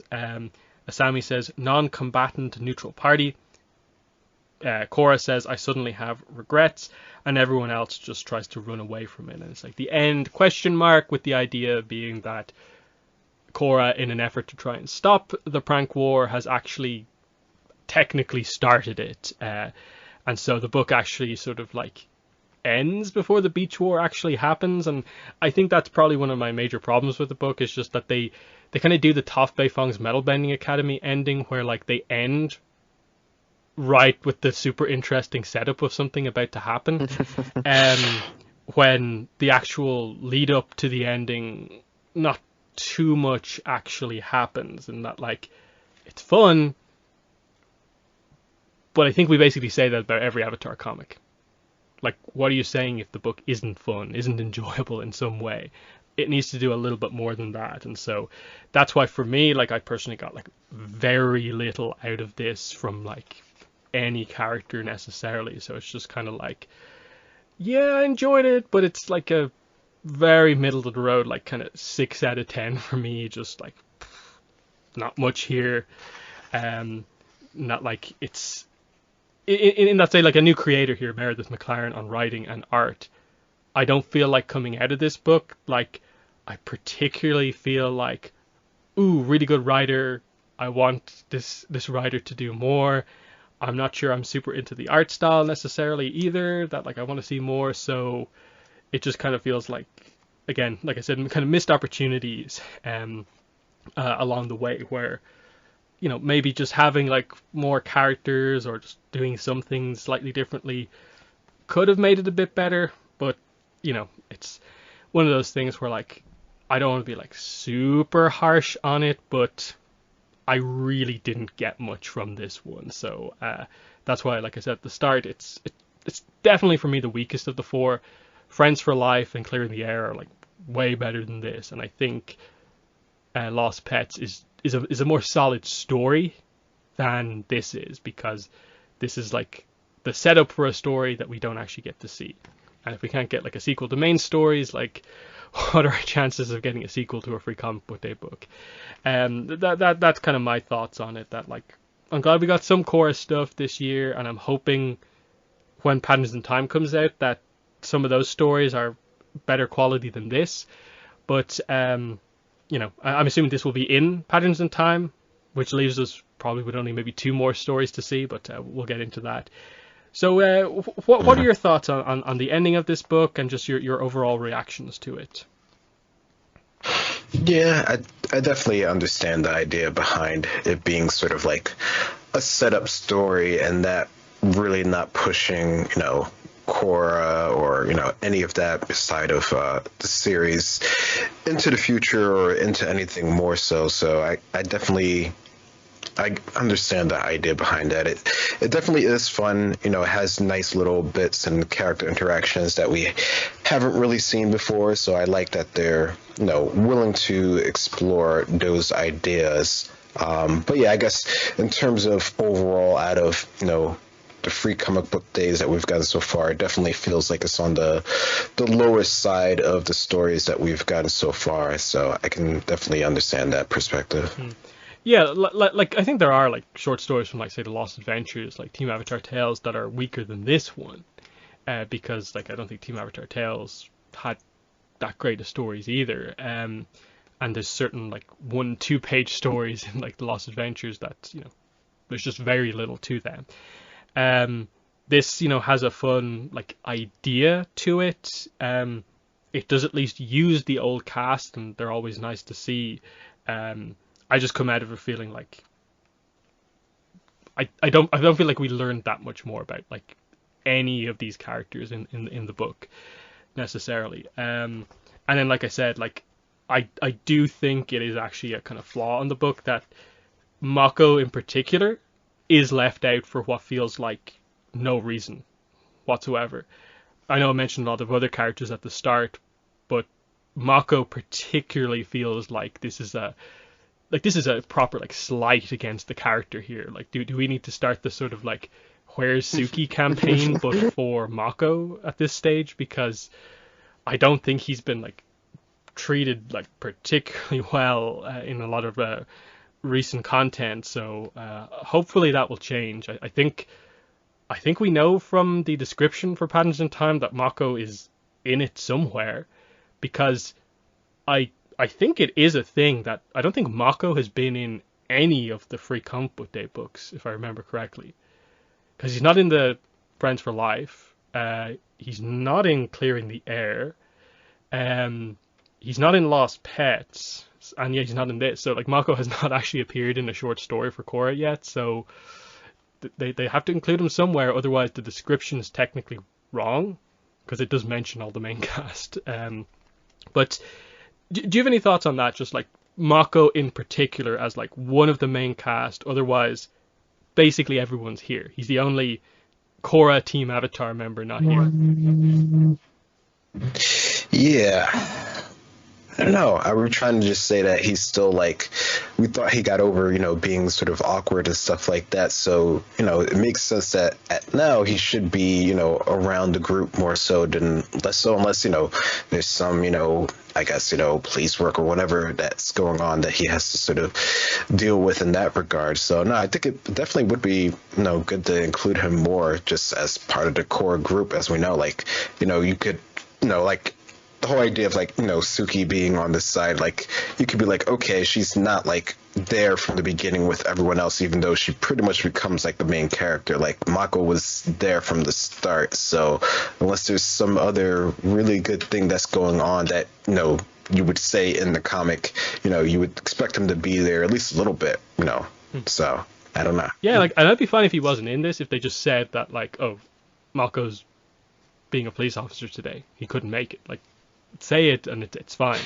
It's just the fact that, like, if the Avatar, the, like, owner, president of Future Industries can be here, if the president's assistant can be here, one of the most important airbenders in the world can be here, I think Mako as a police officer can be here.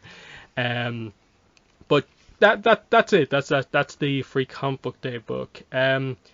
It's cool that we got it. We got another one. Hopefully next year we'll get one, and we'll continue a bit of a streak here of, like, continuing to get them. But this one, especially compared to last year's book, where both stories were really, really good, even the more, like, small scale character focused Iroh story was really good, because it actually showed us, like, a different side of the character we hadn't seen before, with the little bit of romance there, and then the fun spirit stuff.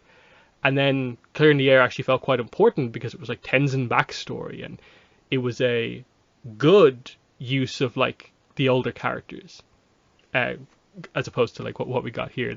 That's especially why I'm being a little bit more critical, because they can do good stories with 10 pages.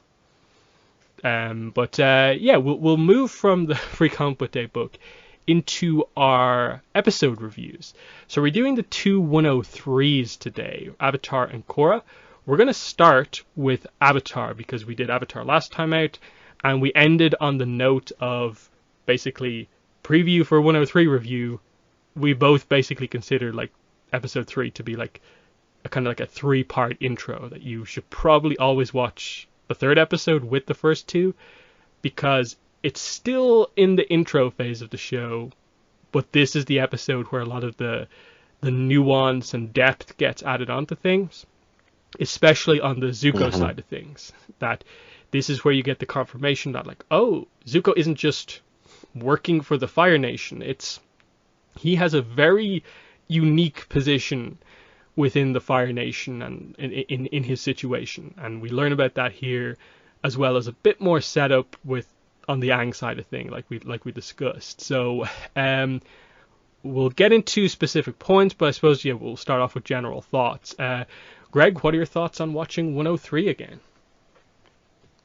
Yeah, I think, like you said, this is definitely, you have to, if you want to give it sort of, like, I think, a fair chance for the series overall, this is definitely, the episode that you have to at least get to the end in order to see if it's going to be something that you're going to be interested in watching, because it definitely gives you the emotional, I guess, sort of core of the series when you finally get Aang's reaction to what has happened to all the airbenders. So understanding that, I think it really sets the stage. I mean, not that it sort of loses all of its funness, and I think the episode overall does a good job of trying to balance that with sort of like the fun, sort of lighthearted start to the episode, a couple jokes here and there, until it gets into the more serious part of the episode with the Agni Kai and finding the final revelation at the end of the episode. So yeah, I think it's definitely a key one to keep in mind. Yeah, this is a really good episode. Like, I think I've mentioned my rankings for the episode every time, but I have this as my 18th favorite episode of Avatar. But notably, even though it feels like maybe low placed, it is in, like, S tier, my highest tier. It's just more towards the bottom of that tier, kind of highlighting that, like, Avatar has a lot of very good episodes. This is in that tier, just more towards the bottom. Excellent episode. Yeah, you have to watch the first 3 if you're doing a sort of like showing the show to someone for the first time.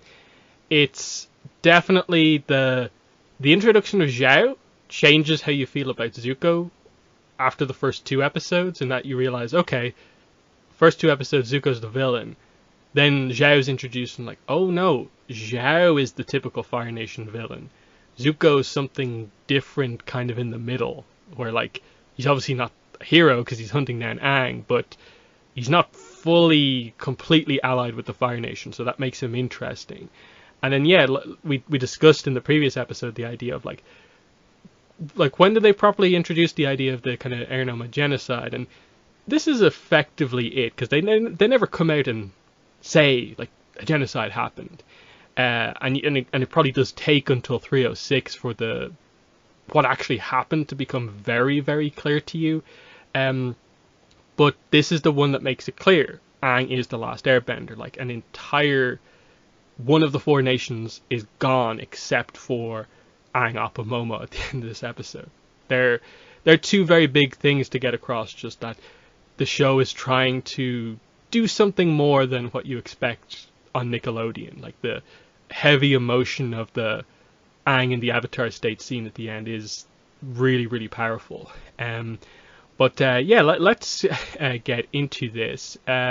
So there's obviously like the kind of fun fact things, like like one of the only times in the series you get a non-white title card because it's on a sunset in this one, and that's a fun fact to know, but not particularly important. The thing I want to bring up first is I suppose just like relatively early on in the episode, it's just that idea of like Katara in this episode is playing the role of wanting to make it clear to Aang sort of that don't get your hopes up about, your people will be there when you get to the Southern Air Temple, but not wanting to just lay the harsh reality of what she believes has happened out to him, and how she manages that with someone who she's only just kind of come to meet, and she has this kind of realization of like he's not fully accepting the whole 100 years thing and what that exactly means, but I don't want to be harsh, but he's also kind of trying to run away from it a bit, and how she plays with that over the course of the episode. I think I think it represents Katara quite well, because she cares about Aang. He needs to know this to have like just a realistic understanding of what's going on, but she doesn't want to like break him with just being really blunt about it. And she maybe holds off on it too much as the episode goes on, like when they find the first Fire Nation helmet, and that kind of in a way causes the really heavy reaction when he stumbles upon like the worst scene imaginable. But I think she does a really good job at just trying to handle it, and then she's the one who also gets him out of that situation at the end. So I think it represents Katara quite well in terms of being that sort of emotional heart of the group in this episode. Even though it's more of a sort of Aang Zuko episode, I think Katara plays a really good role here. But what are your thoughts on how Katara's doing here? Yeah, no, her role is definitely very important in this. I mean, she's always been like the emotional core of the show, and I think this really gives you the idea of it early on, how she's trying to, in her own way, sort of ground Aang to the reality of the situation that's going on, where you can see, the contrast through her brother Sokka is just sort of like being like, yeah, we need to just tell him, just like, rip the Band-Aid off, which, who knows, maybe that might have been a little bit better, in terms of his final reaction to seeing, Kyaso's at the end of the episode. So there's, different ways that they could have gone about it, but I think the way that they chose to show it definitely, drives home, the reality of the situation a lot more. Because I mean, he had a little bit of a breakdown in the previous episode, but it still hasn't really,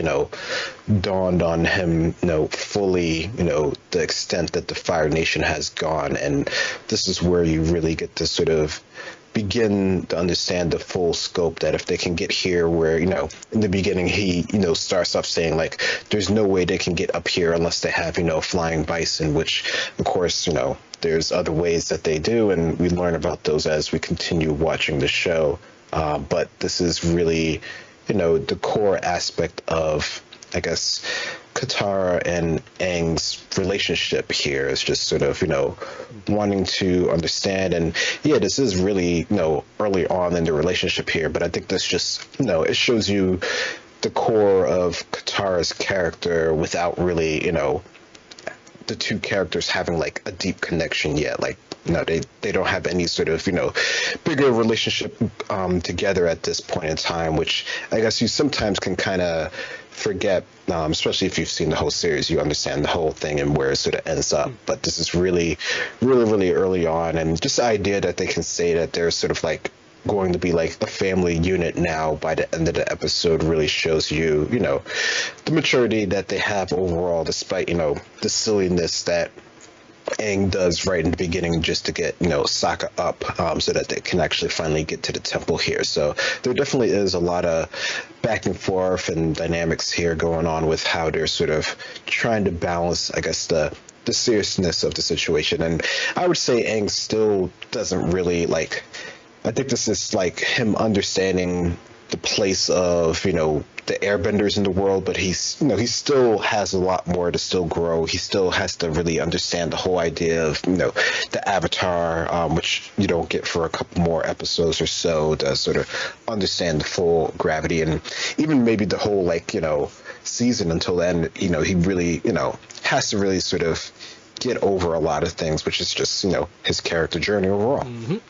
Yeah, you made an interesting point in the middle there, referencing Aang's line that the only way to get to an air temple is on a sky bison, and you mentioned that we learn over the series what happens. And I was kind of like, okay, I have a few ideas about what you mean, but I'm not actually immediately sure what you mean by that. So what's your take on that?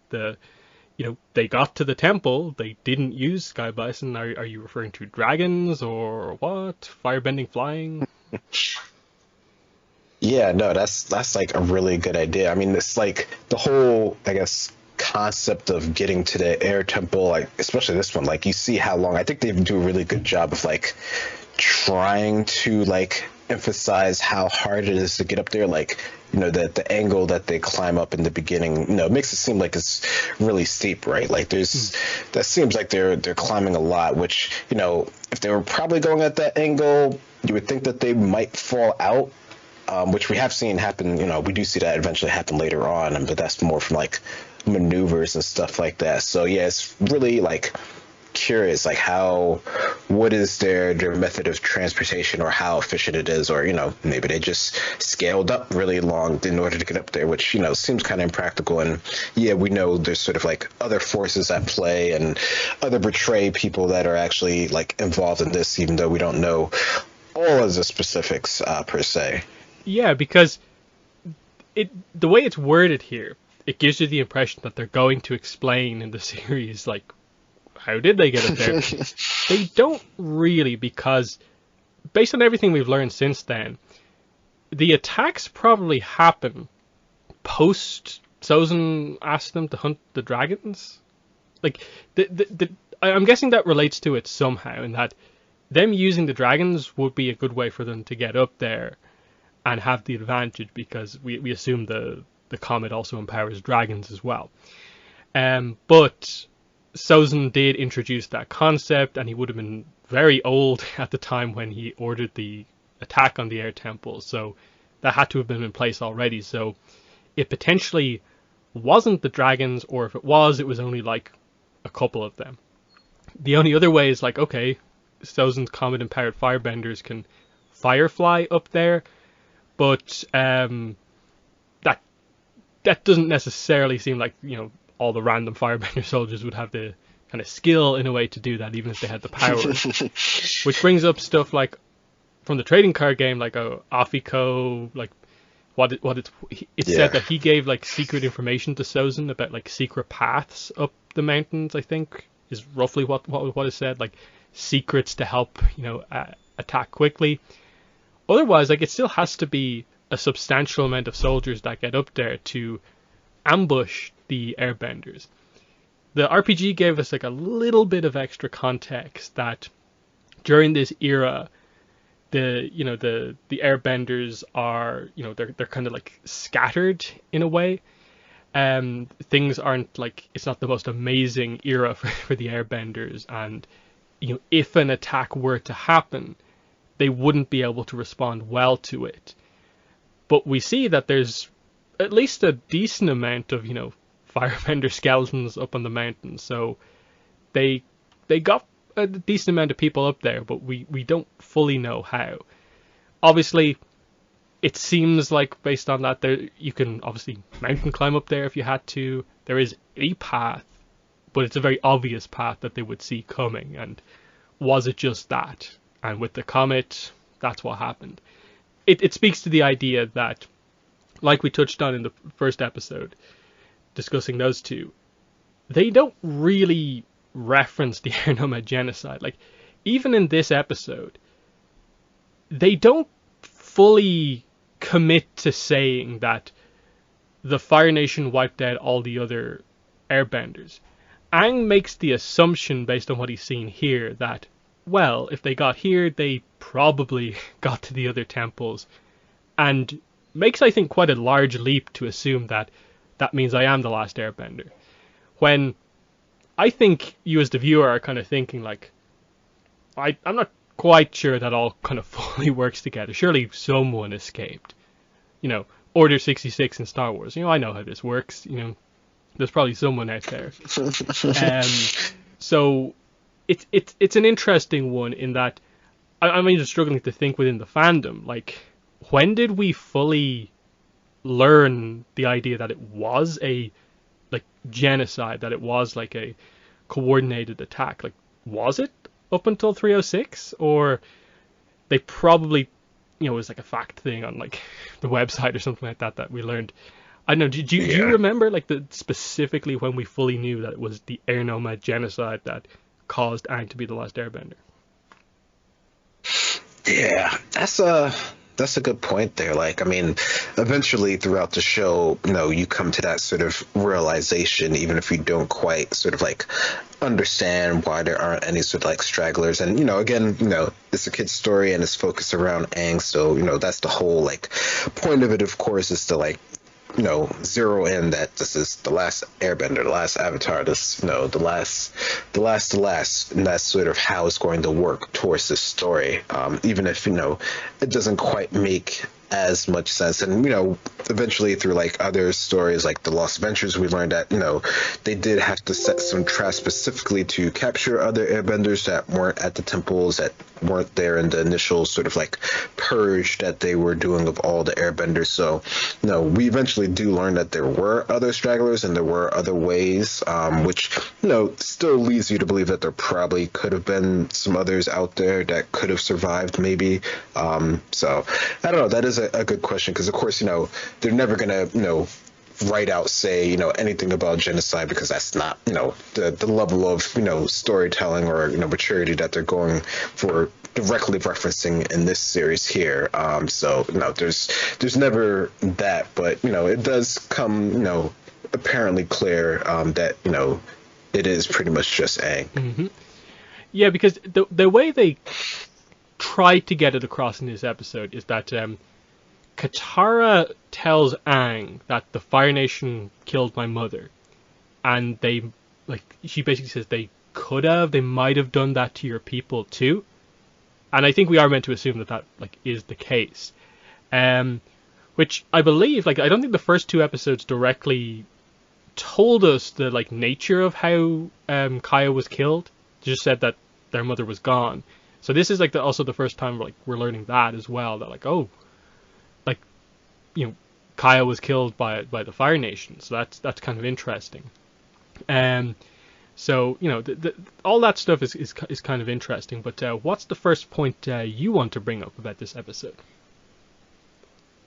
I guess staying with Aang for a little bit here, I think just the idea of how the temples used to be, since this is, you know, the first time that we get to see, you know, throughout the whole show, just the idea that there were more airbenders, that, you know, this isn't just, you know, Aang and his sort of abilities. We get to see his master here, and of course we get to understand the importance that he has for Aang. We get to see other masters as well, even if they don't do anything specifically, and just the whole idea of the environment that the airbenders actually have. I think I really like the idea of how, you know, we get to see them in sort of like a little bit of their prime. We don't get that much, and we don't really, you know, understand like the inner workings of the Air Nomad Nation at this time. But you do get to see, an idea of this and the first sort of initial reactions to Aang finding out that he's the Avatar. Yeah, the little flashback scene here is pretty good because yeah, straight away you see like a bunch of different sky bison flying around, just other characters that wearing sort of similar clothes to Aang, and I think most notably of all you see that Gyatso is this like wise old master, but fun is like the main thing you sort of take away from his interaction with Aang. That it seems to be a general air nomad thing that is there among a lot of them, not fully all of them, but it seems to be, they want them to have that sense of like freedom, fun, creativity, in that like they have sports related to the nation, like airball, and when we go to some of the other temples, they mention like racing and all this other stuff. So like games, fun built into it straight away. The fact that Gyatso makes these fruit pies, and it seems to be a regular occurrence that they just throw them at like the elder monks, because you learn that later, you don't learn it here. Those are like the elders of the temple, like they're the guys who like in a way cause some of the issues later on for Aang, and they're just like throwing fruit pies at them. So that's very fun as well, and like Gyatso's just like, your aim has improved, and like this is part of the training of like being accurate at doing this fun stuff. It's very brief, like it's not a particularly long flashback, because they wait until the storm to present this side of it, in the same way that on the Zuko side of the story they wait to tell you the full situation of Zuko's scar. But it's enough, like just the simple thing of them bringing up the point that you should have been told when you were 16, not now, that they did it differently, and we go on to learn that it's because the Air Nomads sensed that something was coming, that the Fire Nation were up to something. That's why they accelerated things and told Aang. So I really do like how a lot of that comes together. And yeah, it's brief, but it actually tells you quite a lot about the culture just through all these little things throughout the episode. Even though it's only Aang there and like a minute of backstory. But what are your thoughts on how strong this backstory is, even though it's short? Yeah, no, it's funny that you say, you mentioned how short it is, because thinking back on it, it doesn't quite feel as short as it really is, just because I guess it gives you so much, information in this little runtime here that you think it has more importance to the story overall, when you do later on get like a more involved flashback of like how he actually became the Avatar, or how they found out, and the relics and everything, which is a lot longer when you actually break it down. But here you really, I don't know, maybe it's just sort of the initial first impressions is sort of keeps in your mind, and it's really early on here, and it just keys in pretty well. So no, I really like this flashback here. I think it works well in order to just tie the past with the present. I'll bring up Sokka just because I don't think like he's a particular focus of the episode. It is interesting, like he gets his little moments to shine with regards to like Aang is sad after he's beginning to realize, the temple's empty. Like, it really is like you're kind of suggesting, Katara. But then Sokka wants to play airball with him to cheer him up, so he's kind of like, putting himself through a little bit of torture to help Aang. But then you sort of contrast that with most of his presentation in this episode is like hungry Sokka just wanting to eat stuff. And it's like it's quite simple the way he's portrayed, and that there's not a lot for him to do until like little moments here and there that he has to be hungry, so he chases Momo, and then the serious reality of like they've arrived at the like grave site of like Gyatso and all these firebenders. Because even then, like at the end, like Sokka agrees with what Katara is saying, but it is Katara who actually is the one who like basically says everything to Aang. So it's a little bit of a slight maybe negative reflecting on this episode, is just that Sokka isn't maybe utilized like amazingly well in this episode, but just a little scene like the airball scene is enough to, I think, make it not just like we don't know what to do with him, so let's just make him hungry type of thing. So I do definitely appreciate the little moments with Sokka. But what are your thoughts on him in the episode? Yeah, I mean, I think they do kind of write him more simply in this episode, which, of course, we know later on he has a lot more depth and a lot more growth, even in the next couple episodes. So, I guess it's sort of like the setup maybe that they're trying to make him seem more like a one note or simple character. But like you said, he does have a couple moments here where he's trying to like emotionally, sort of ground Aang in his own sort of way, despite, a couple times or at least one time being like, we should just tell him, like, just let him know what's going on here. But he does try to help things in his own sort of way. And even at the end where he tries to comfort Aang because he sees him crying, but he doesn't know particularly why, you can see that Sokka does have a good heart in him. Mm-hmm. And then like he does get the little moment at the end where like Momo actually like brings food to Sokka, so like showing like that Momo has this like intelligence to him, that he was aware that that's what Sokka was after. So that's kind of a fun conclusion, that the hungry Sokka thing, at least they wrapped up, that it wasn't just like he's hungry for no reason. No, they brought it full circle. But what's the next thing you want to talk about in the episode?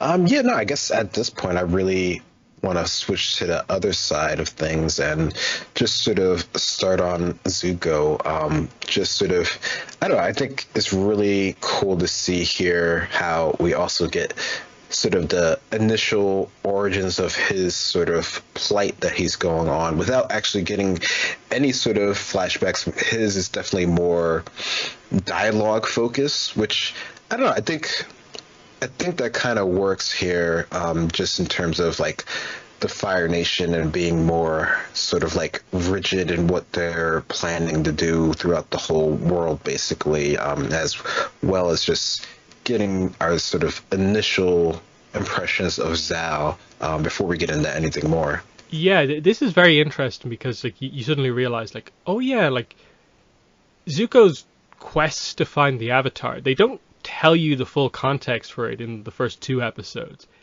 Iroh has a line that says that like your father, like your great grandfather, like searched and failed to find the Avatar, almost suggesting that it's just like a kind of family tradition, family quest to find the Avatar, and he's just the latest in the line. And you don't get too much of a sense that like, oh, he's been banished from the first episode necessarily. Okay, it's like small crew, but they're out in the isolated Southern Water Tribe. So a lot of the early dialogue here with Zhao being introduced and immediately trying to like goad Zuko, every line is like cutting because he knows what actually is up with Zuko. It's really interesting that you get like some of the early dialogue that Zhao just mentions, like, maybe you can return to your father and stuff like that, and then Zuko just randomly says, if my father thinks the rest of the world will follow him willingly, then he is a fool.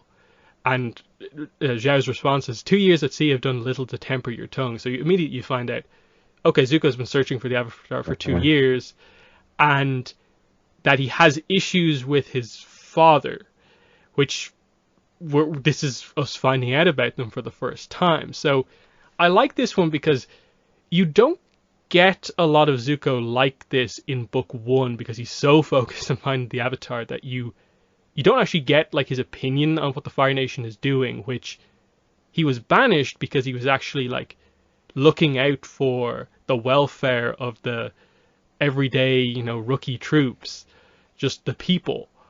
And here he is sort of showing this idea that, the people of the world won't just follow him because he wants them to follow him. He's a fool if he thinks that they'll just, give up, basically. So this is that kind of like a little bit of good Zuko kind of realizing that like the path of the Fire Nation that they're on is not actually that good. And it's interesting that we don't get a lot of this for quite a while, actually, because it's the book one Zuko arc is more about the whole, a man needs his rest. He doesn't take it. He doesn't take it. He doesn't take it, and then he finally takes it, and that's when the change begins to overcome him. So what are your thoughts on the kind of gradual reveal over this episode of like the scope of like Zuko's situation?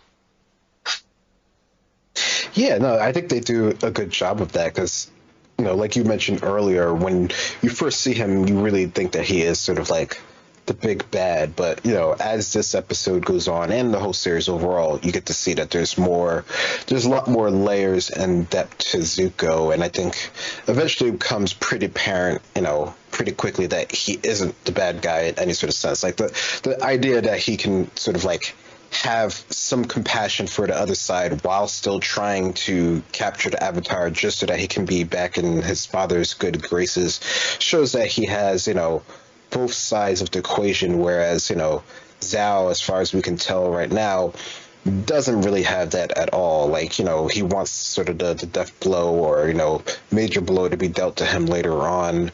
And, the way that he talks about the whole sort of like invasion or the part that we get to hear of it, it's sort of like just matter of fact, like this is just how it's going to be.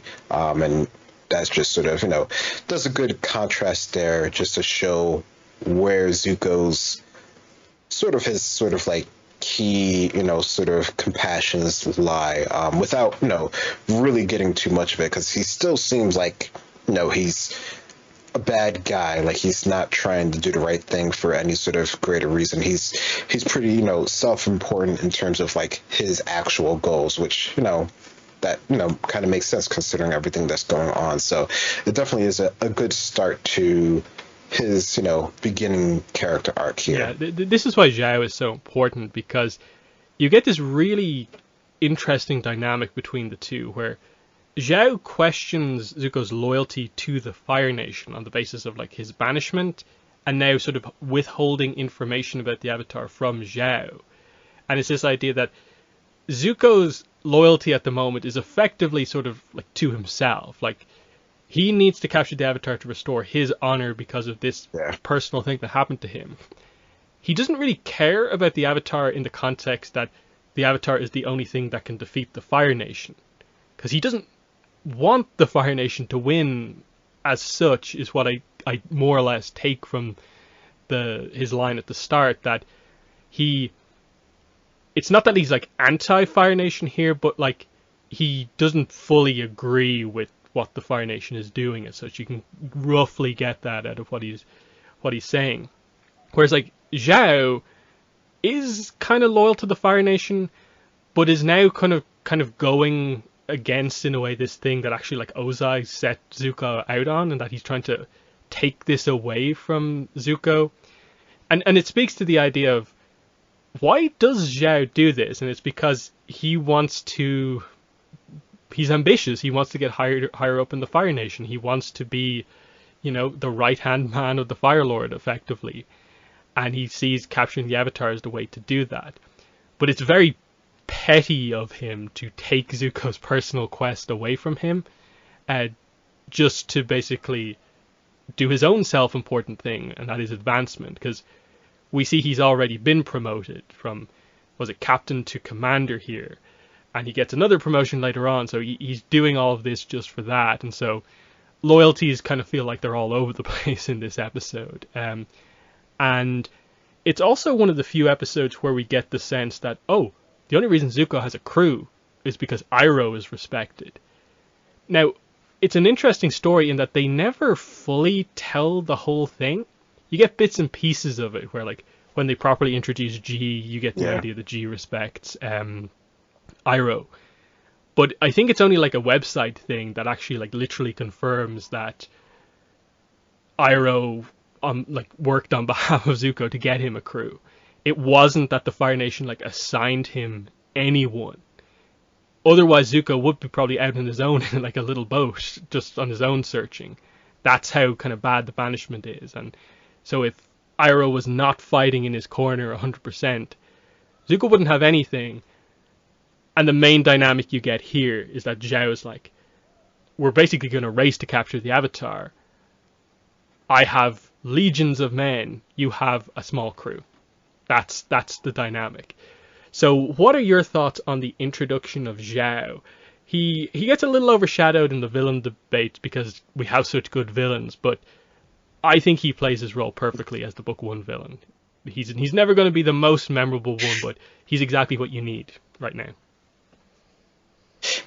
Yeah, I don't know. For some reason, to me, and maybe it's just because I pay attention to him more, he feels pretty memorable just in terms of his interactions with Zuko. Like, even if, he gets, completely, overshadowed, and by the end of the season, like, other than the little callback in with later on in the series, he still has a pretty important role. He has other connections with other, firebending masters that we actually get to see later on. So there's, a lot of interactions that he does actually have, even if he is really just sort of here to be antagonistic towards Zuko and his endeavors, because he's super loyal to the Fire Nation, like, to a fault, but he also has his own sort of personal ambitions, like you mentioned, where he really wants to move up in the ranks. And throughout this season, we do see him actually move up, and that does put him in better positions, or in better position to actually achieve his goals. So I don't know. I like him as sort of like the initial big bad character, even if he isn't really that powerful. Like, he's not really going to defeat anybody. He doesn't even win in the end of this episode. So, like, other than he has a higher standing, he doesn't really have that much, I guess, prowess in any sort of like ability, other than he's just really good at being in the Fire Nation military structure. So he's good on that end, and he does have some abilities. Like, he's not without decent skills. Yeah. Like, they do consider him a master, which we've talked about this before. Like, how does the master scale actually work here? Because Zuko is able to defeat him with what we're going to assume is sort of like core firebending, breaking the roots sort of techniques, or maybe just Iroh's just that good of a teacher, which wouldn't be surprising. Yeah, like, it is interesting. Like, he is not really someone you think of as being one of the most powerful firebenders. He's probably somewhere in the like 13th to 15th best firebender range, because it's when you factor everyone in, that there's a lot of people who just stand out a little bit more. But I find Zhao to be a really fascinating character. Like, when you really reflect back on like how much that goes on with him, there is some really big stuff. Like you mentioned there, like the Zhang turns out to be his master. He researches the spirits to try and find a way to basically solve one of the two big problems for the Fire Nation, and that's like they can't break down Ba Sing Se, and they can't break down the Northern Water Tribe. So he goes for, okay, we haven't really tried with the North recently. I'm going to solve this problem. Research the spirits, get rid of waterbending, we can do that. He's met Wan Shi Tong. He gets information, basically succeeds.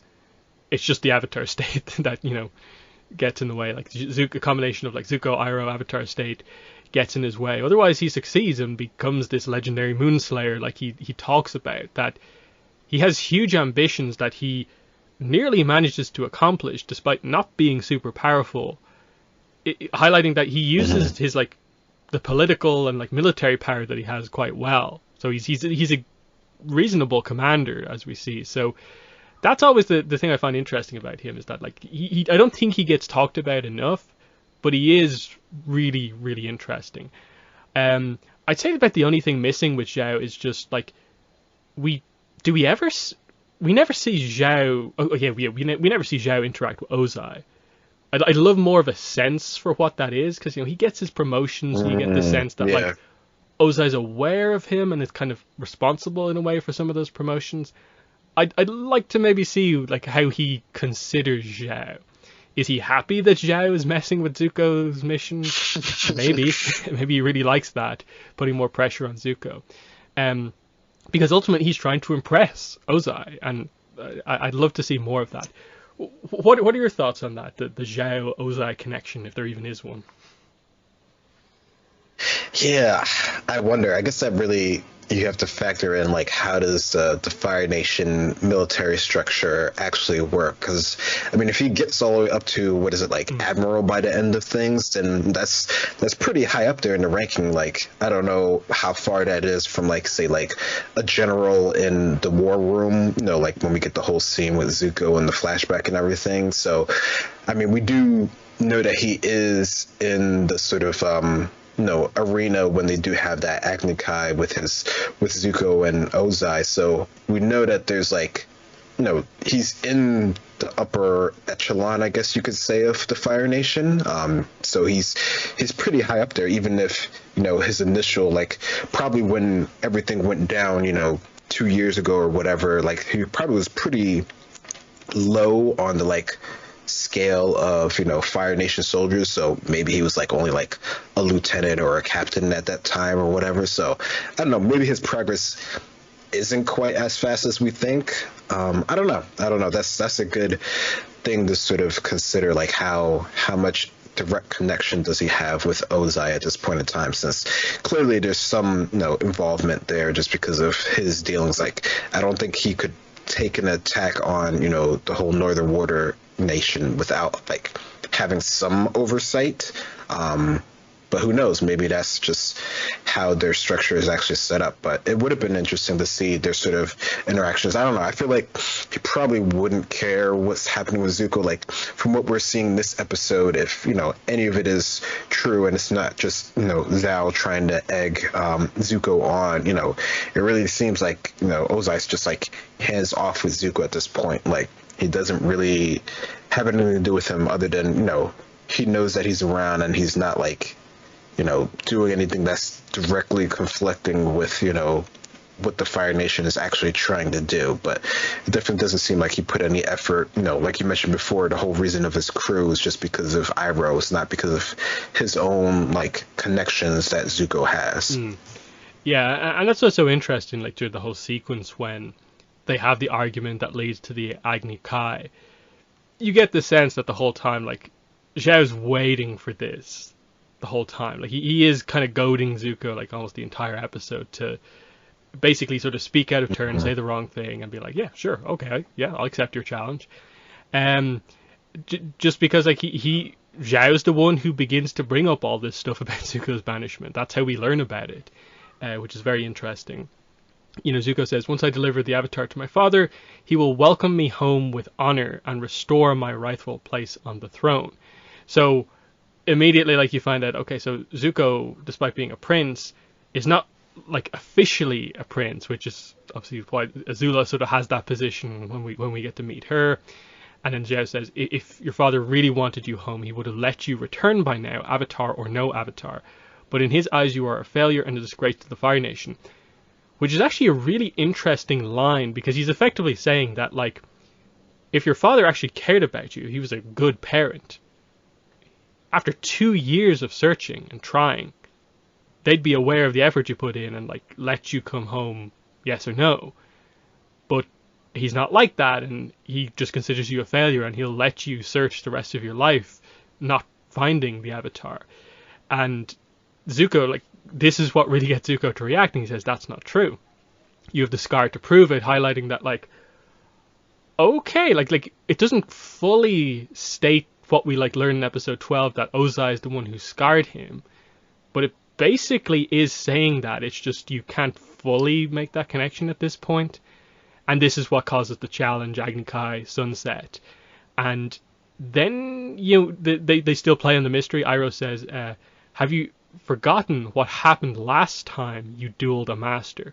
I'll never forget, as they cut to the scar.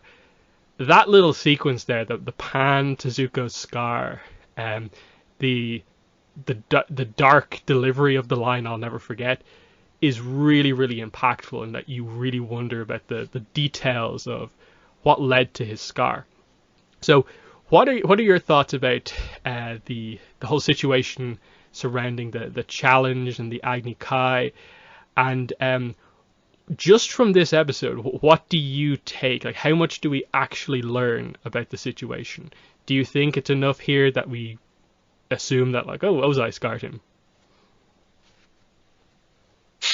That's a good point. I think at this point in time, you don't really understand the full connection. Like, you know that there's some battle that happened with some master, and that's sort of what gave Zuko the scar, and that's sort of really important, and that's like the whole crux of his mission that he's going on. But the full, idea of his history, or how he actually works in the sort of Fire Nation hierarchy, I think is really sort of, you're really sort of don't understand the full grasp of it at this point in time. You just understand that he's kind of on his own at this point, and Zhao's basically using that in order to play him to get this sort of Agni Kai battle with him, and that's sort of going to be the thing that sort of sets Zuko straight, or hopefully at least that's from Zhao's perspective. Mm-hmm. And that basically leads us to the Agni Kai itself. I guess it's more or less one of our first big action scenes. It's like first time properly seeing Firebender on Firebender. One of the more memorable music pieces from the show is the Agni Kai track here. And you see it's actually like a relatively simple fight in that the attacks that they use, nothing super complicated. There's one or two nice moves. But Iroh gives Zuko the advice, use your firebending basics to beat him. But Zuko goes in super aggressive because he's angry at Zhao because Zhao got the better of their verbal exchange. So Zuko basically tires himself out.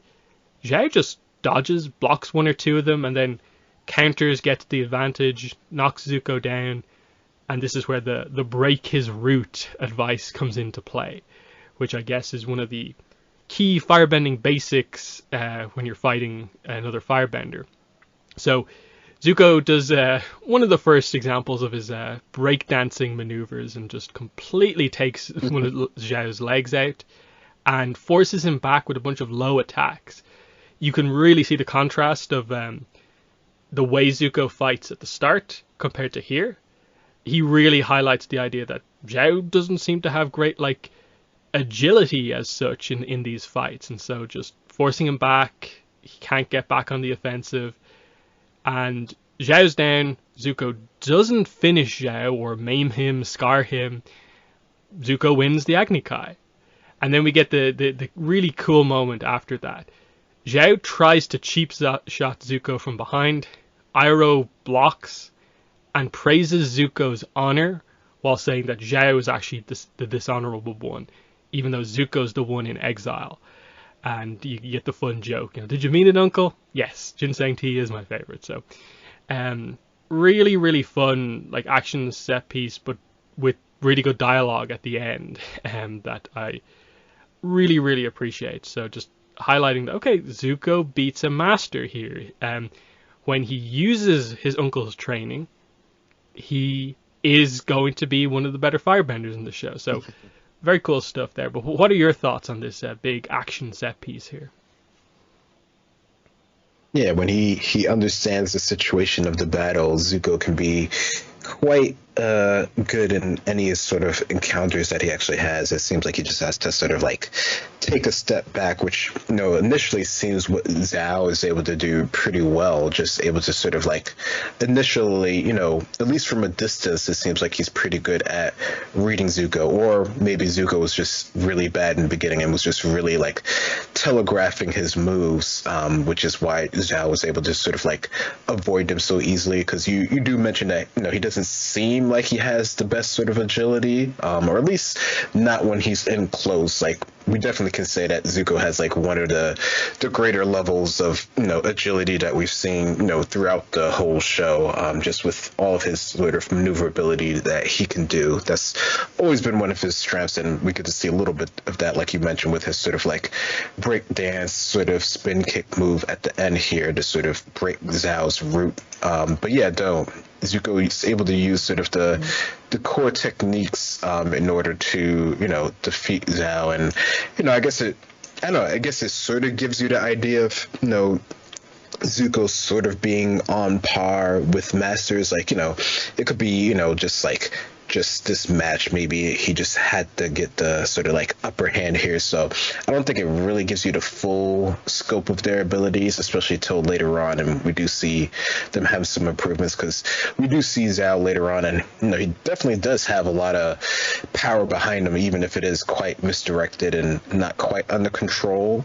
But no, I think the battle over here, definitely is pretty memorable. Not from the actual moves being used in it, but just sort of like the importance of it in the beginning of this series. I think is pretty cool. And yeah, with Iroh, it's always cool to see how he's able to sort of like push Zhao back so easily, which I think in the beginning you don't really understand how good Iroh actually is, or how like cool that move can actually be. Because I mean, it seems cool regardless, but you don't know if it's like because he just got it at the right time, or just because he's so overpowered because he was a previous general in the army. So no, it's a really good scene overall. Yeah, the Iroh block here is actually, like, I think a really, really strong move that highlights that, okay, Zhao's good, Zuko turns out to be very good. Who's the one training Zuko? Iroh. And you see that, this, what I assume was going to be sort of like a kind of almost like kill shot from behind, like he was going for like a giant firebending like kick attack.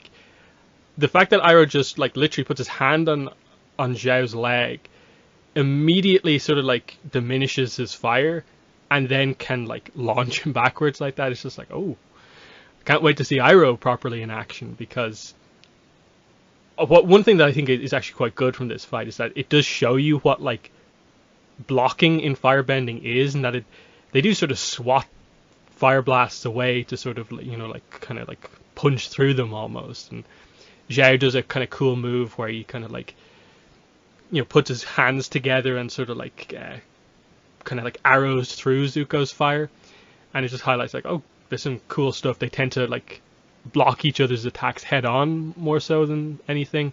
At least Zhao does, because he's more of a power bender, but still, it's really cool. They get the martial arts across quite nicely, in that it's style that wins this fight more so than like Zuko's got more firebending power than Zhao.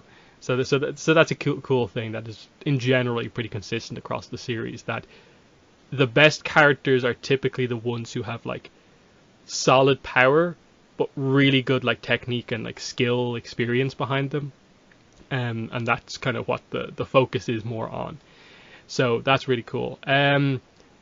Next stuff, I suppose we kind of have to go for Hall of Avatar. So they go into the Air Temple Sanctuary. That's what was basically the highlight from the flashback, is that Gyatso told Aang one day to go in there and you'll meet someone who will guide you, and that's the tease of Roku, basically. So we go in there, we see all the past avatars, and this is more or less the first time we get the sort of scope on, one, I suppose, how the whole reincarnation of the avatar works. It's actually Katara who actually gives us the sort of info dump on this. So I believe in the last episode we sort of talked about how, like, in the extended intro, she's like, I believe the Avatar will return, and we sort of noted, like, does Katara ever really display much Avatar knowledge to us? But actually, here's where we get it. She's the one who talks about, like, the cycle. The Avatar is a reincarnation. One dies, you reincarnated into the next one in the cycle. She doesn't, like, know, like, the name of every Avatar, that sort of thing. But there's a few little things in this episode that are quite good from her. The main thing you get here, though, is that Aang gets to the middle of the room, and he just happens to, for some reason, know the name of the previous Avatar, and it's Roku. There are some fun things reflecting on this, because it doesn't seem like this is where, like, they don't have it fully laid out, the actual order of the Avatars. You do see a statue that is very clearly Kyoshi. You do see one that's very clearly Karuk, but it's not, like, in the right order, because I think there's, like, an Earth Avatar, like, before Roku, who's just someone we don't know. So you can tell, like, it's early. The statues, it's weird the way they sort of, like, it's like a spiral in the middle, but then there's, like, columns along the side. It's very cool. I suppose you get a rough estimate on the number of avatars that there are, where like it seems like there's over 100, there's maybe like 200, which makes sense. There's not 1,000 like is said later on. What are your thoughts on the Hall of Avatars scene here? In that, like, this is actually one of the first times we learn key information about the Avatar. Yeah, I think it does a good job of giving you a good scope of the avatars, along with sort of their dialogue that Katara gives us. No, I guess maybe it's just because it has to deal with like Hope, and that's her character, and the avatars is sort of the thing. So she sort of understands a little bit about it without being like, automatically knowing everything about it. Probably learned it from her grandmother, or maybe her mother back in the day.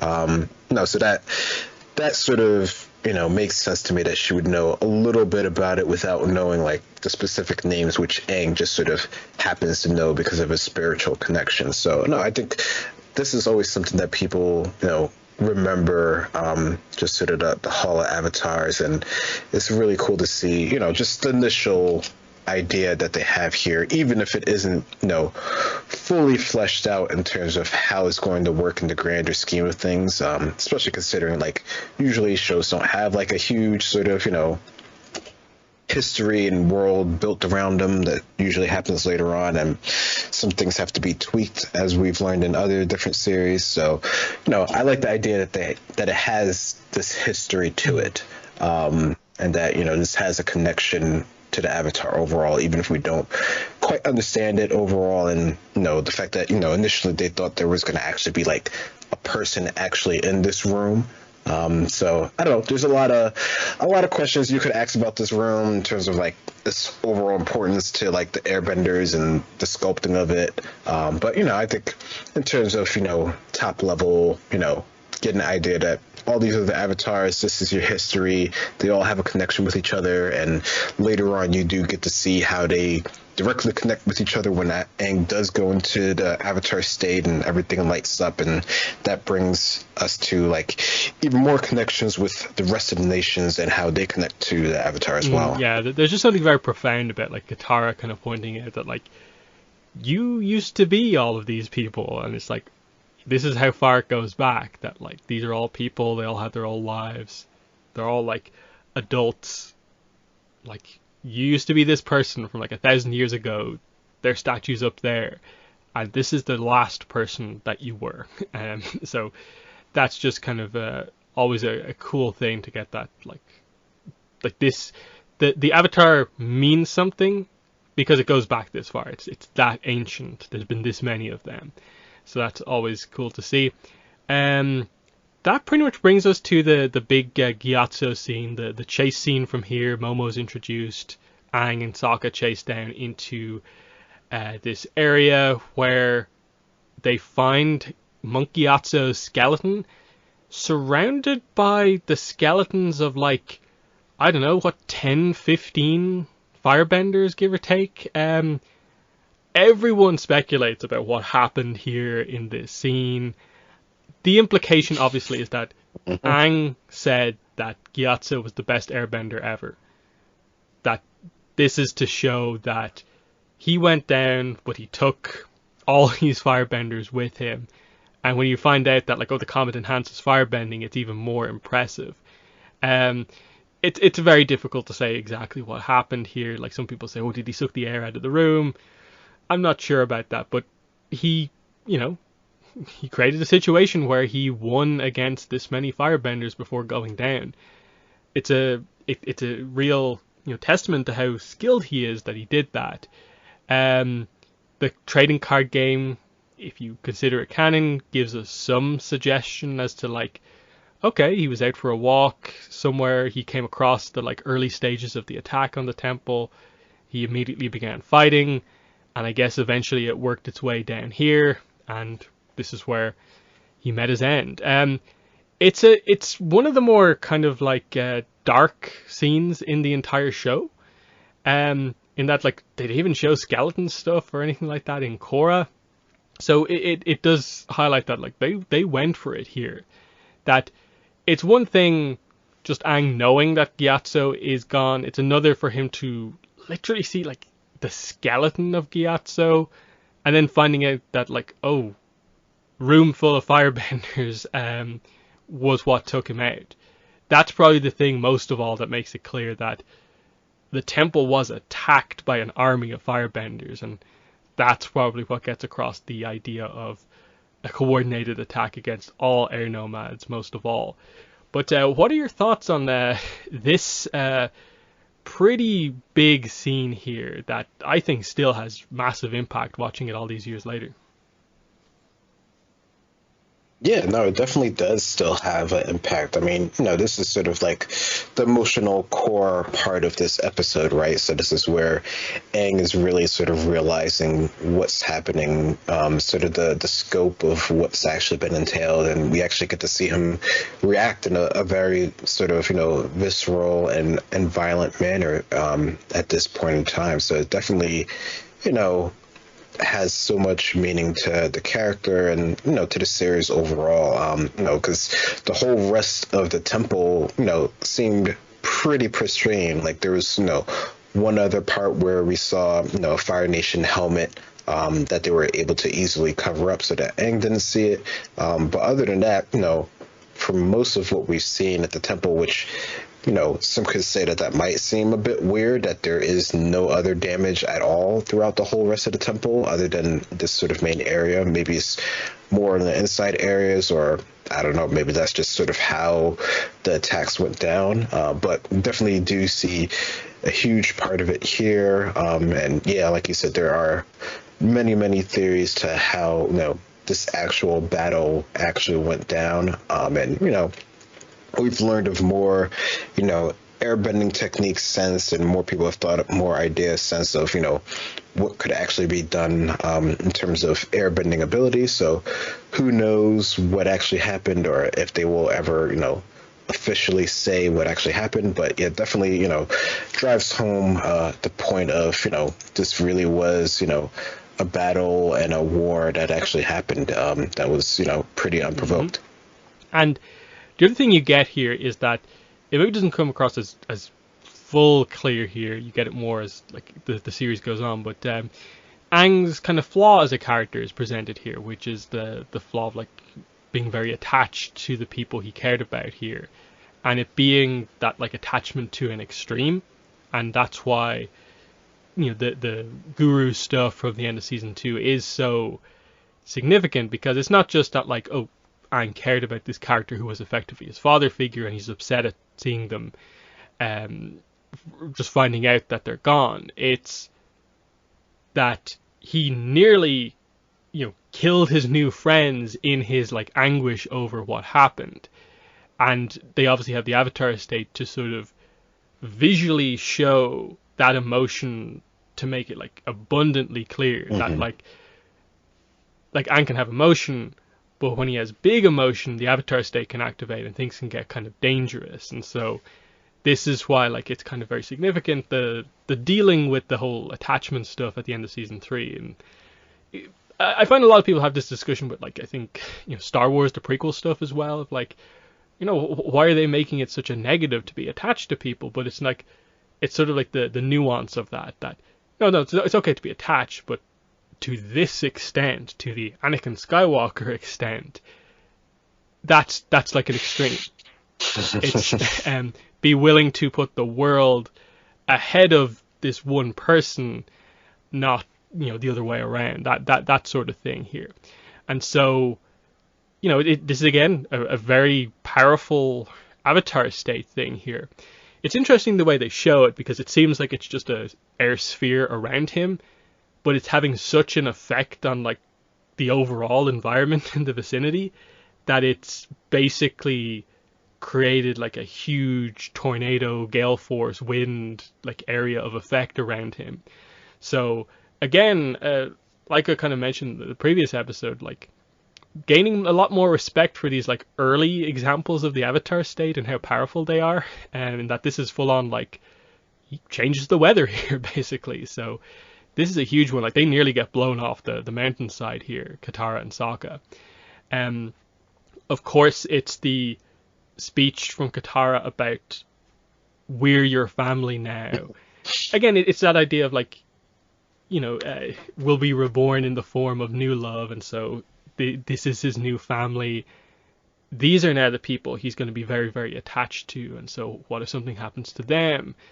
Appa as like one of the last things left from the air nomads, and that whole arc continues. But what are your thoughts on Aang's kind of flaw of attachment being presented here, as well as the way they do this, calming down out of the Avatar state scene? Yeah, I mean, we see this done, later on in different sort of fashions, but seeing our, I guess, initial reaction to, Aang's overwhelming, overpowering ability, that's linked towards his, attachments that he has, as his major flaw as a character, that is something that he has to sort of develop, since it does seem to be too extreme, to a fault, at this point, which there are many different factors and stuff that can go into that, and that could even lead back to just sort of his mentor and just sort of the relationship that they had initially, and eventually we do see more of that later on. So, maybe some fault can be blamed there, but, that's just sort of how Aang developed as a character, and that's, his journey that we get to see him going. And, it's nice to see how, Katara, as we mentioned before, be like the emotional, heart of the group, is able to sort of like calm him down and just, help him to realize, what's actually going on. But yeah, it definitely does come across, how powerful this ability is, how it is, affecting the weather in this area, how it even, you don't see much of it, but you do see that there's a connection to other locations in the world that are, related to the Avatar. So that's also another key thing that happens in here. We also see like the whole statue room, all the eyes light up as well. So that, just drives home how, I guess, important or how strong disability is, even if it isn't quite in, complete, control, or has all the different like aspects to it. Like, we don't really see any of the other type of bendings in the Avatar state, even though we know that that's a thing that Aang can do, even from these first, couple episodes. So it's interesting to see how, that Avatar state develops overall, even in the sort of defense mechanism way that we're seeing it right now.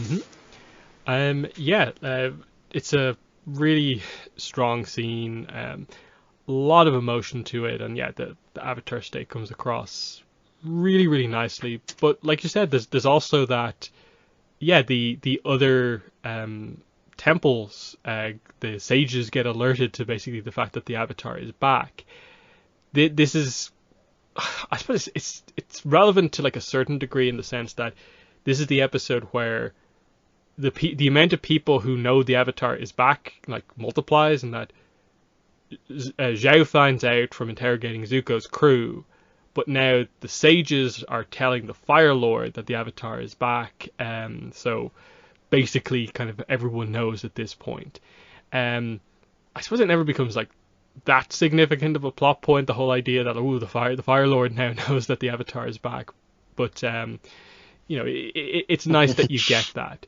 A lot of people ask the question, why did it happen here, and why didn't it happen when he used the Avatar state in the first episode? My guess is just that he did it close to a temple, so it activated the temple, which activated the other temples. That's at least my take on it, that there isn't a temple nearby in the south, so that's why it didn't work back then. And I guess it was so isolated that only Zuko could see the beam of light that went up from the iceberg opening up. But what's your take on that? The fact that the temples are only alerted after the second use of the Avatar state. Do you think it's because of the vicinity to the temple here, the sanctuary? I never thought of that. Yeah, is it the proximity effect of, sort of connecting the different temples together? I don't know. I mean, that seems plausible to me, but I mean, I don't know. I would just take it to be sort of the the strength of the actual avatar state in this instance was just stronger overall compared to when he was using it, for the water bending, and he was just sort of like using it as purely like, complete defense of his, personal well-being, or sort of the blast of energy or light or whatever we want to consider when he actually comes out of the iceberg, from the initial episode. Because I mean, I almost would think that that one would key into it more so than the second one, just because of sort of like the initial sort of reveal. But that's too soon, and that wouldn't work as well, I think, for the story overall. So I'm glad that they did do it later on, because that it feels more impactful in this moment, because it's showing his connection, and that sort of really, showing how strong the disability is. Like before, it was more of like he used it once, and then it sort of, went out and did his thing, and then that was it. Like he wasn't even fully like, I guess active in it, if you want to say it in that sort of way. I don't know. It's a hard thing to consider, and I'm sure there could be many arguments made for it being used earlier on. But I think for what they're trying to go for here, if it's because of proximity or just because it's overall strength of his effect on actual doing it, I think it works well. It could have also just, I don't know, maybe it's just the length of time that he actually held on to it as well. Like, I don't know the frame count in terms of, like, did he do the water bending longer than he was in this sort of, sphere of energy, in terms of which one was longer. But it feels like this one was longer, so maybe it had just enough time to sort of ramp out to send the signal out. I don't know. Yeah, I tend to lean towards probably like it connected with the statues in the sanctuary. That at least makes, I think, some sense to me. Again, like I suppose a similar thing happens in like the Southern Lights in Korra, where she activates stuff at the portal, which activates the, you know, the Hall of Avatars there. So, you know, I guess it is just spiritual stuff happening in vicinity to like a spiritual location, sort of. So there's that. Other than that, I like the kind of quiet, emotional moment that the episode ends on, as they're just flying away from the temple. The clouds kind of begin to obscure the temple as they go away, and Aang is just sort of lost in thought about everything he's just learned, and the nice I think it's like Into a Nighttime Sky music plays. It's a nice way to end the episode on that, like, this isn't the episode to go back to like Aang wants to ride the hog monkeys on the island. Like, they let the emotion work for this one. Was there anything else about 103 you want to talk about? No, I think that's a good way to go about it. It does keep the emotional moments of this episode until we come back later on. So we'll move into the Korra episode review for this episode, and that is K103, The Revelation. So yeah, another really good episode. Both 103s are very good in my mind.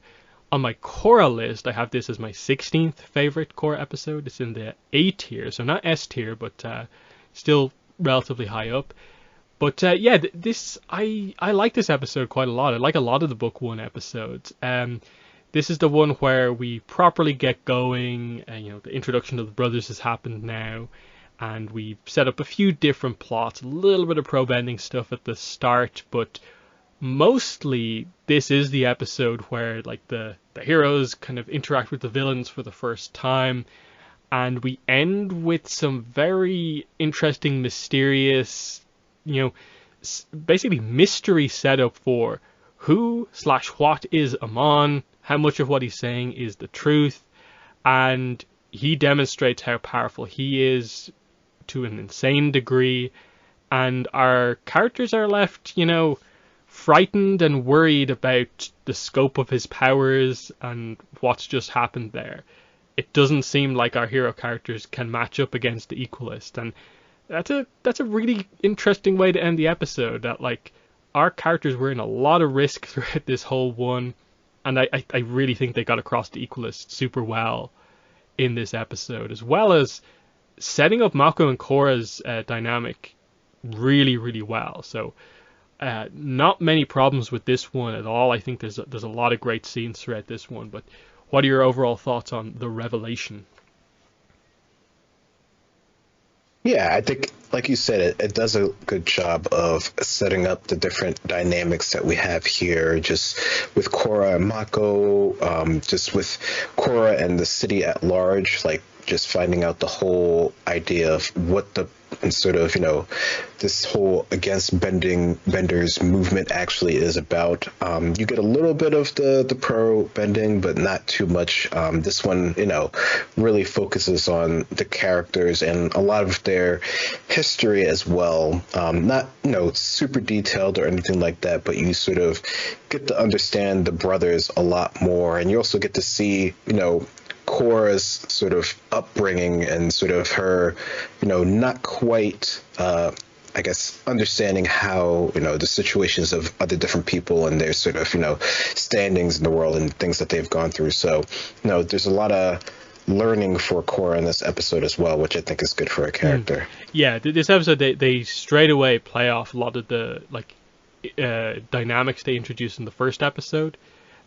Not every single one of them, but at least a few of them straight away come into play. Of like Korra doesn't know a lot about the city life, but yeah, let's open up with the kind of money talk at the start, because it's quite starts the plot into motion and sets up a few things for the next couple of episodes with regards to early pro bending practice. We see Korra has her own gear now, so the promoter arrives, gives them the money they made from winning the last match, but all their money immediately goes away on rent, Korra's gear, all this other sort of stuff. So they end up with sort of like net nothing.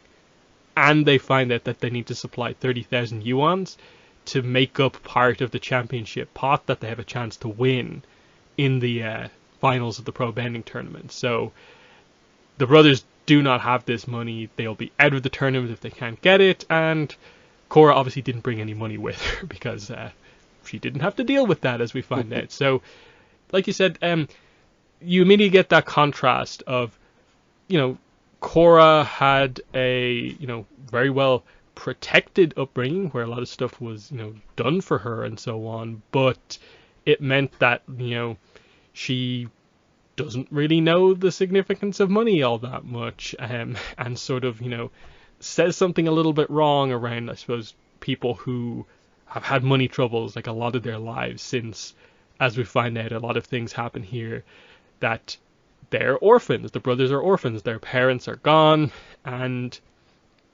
have always had to struggle for money. It's they don't linger on it too much, because you can tell like the brothers don't want to sort of like make Korra feel guilty for everything, but it's just Korra sort of notes, ooh, got to be better about these things. So what are your thoughts on how this episode starts off with the kind of money talk and comparing the brothers' upbringing to Korra's? Yeah, no, I think that's really good that they sort of get that right out in the front, which, I mean, it's the Avatar, depending on, the time period of the Avatar and how, keyed in, I guess, the world is into sort of like the Avatar is doing. But, the Avatar is such like a respected position that, it almost by default, gets everything that they need, even if they aren't, sort of under the notice and being protected because of, attacks that we don't quite know about at this time.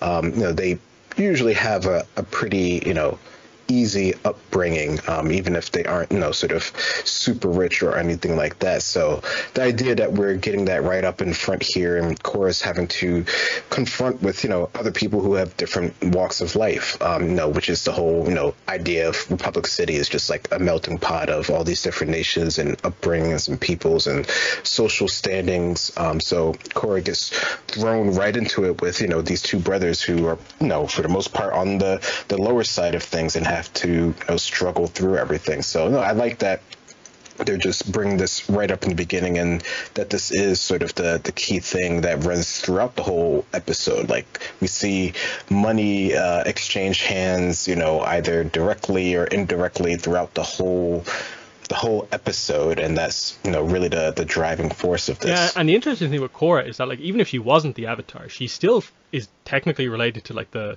Northern royalty line, and is in essence, Southern royalty, even though there isn't really a that kind of lineage there. But she is, her father is effectively the de facto leader of the South before it's properly official. So, obviously the South is not like super amazing, but we find out that things have improved drastically down there. So even without the whole Avatar thing, she still is like I suppose one of the higher up families in the South, I guess, as well. So um, either way, it was always going to be like a contrast between her and the brothers as well.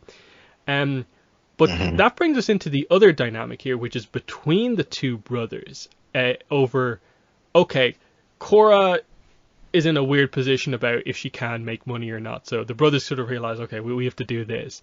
And Bolin wants to do it, but he suggests that they make money by basically making Pabu do tricks, which is kind of like, okay, fine, he's trying, but you as well as Mako are kind of like, yeah, that's probably not going to make us all that much money. So Mako does dismiss Bolin for not like coming up with a serious suggestion, and is like, kind of like, okay, like always, Bolin, I'll do it for us. And you see that Bolin is, I suppose, used to this happening, used to Mako being the one to get them out of a lot of these situations, but this time he actually wants to be the one to help, and that's what causes Bolin to do this. And I do like that because you this is probably the most obvious episode to bring like Republic City Hustle into play, in that a lot of the stuff they reference is from that, which is also Mako sort of, helping Bolin. So I think that is quite well done over the course of the episode. You get how much Mako will put his neck on the line for Bolin, and that Bolin's arc is sort of about trying to stand on his own and like do stuff for his brother, or just make do by himself. So I actually do like that dynamic. Bolin doesn't have like the most clear cut like character arc this book, but it does come a little bit like full circle with this episode, in that like he's terrified in front of Amon, he can't really do stuff. By the end of the book, he is a little bit more of a hero. He can, stand up in the action scenes, and you see where his arc kind of goes in terms of him being much more capable as we go on. So what are your thoughts on this early Mako Bolin dynamic over the sort of money issue here? Yeah, I mean, this it goes into sort of like what we mentioned earlier with the other comic, is like Bolin's ideas, they're kind of like out there sometimes, at least like initially, until, he becomes a bit more sort of grounded. So I don't know. I think the dynamic that they have here, it seems like your typical sort of, big brother, little brother relationship here, where one is, more or less taking care of things, and, they just have already been put in this unfortunate situation where, they really only have each other here, which, leads into Bolin sort of making the decision later on that, probably wouldn't be the best. But, he sort of gets big-eyed at sort of the money that he has the potential of actually making. So yeah, no, I think their dynamic is interesting, and it works well for how they're going to play it out later on. Yeah, and then like it's also kind of, I suppose, sort of interesting to note that in book 2 they sort of go for maybe the reverse dynamic, where after no one trusts Mako over the whole Varric accusation stuff, Bolin suddenly is in the kind of position where like he's above Mako, and they kind of have to turn that back around again.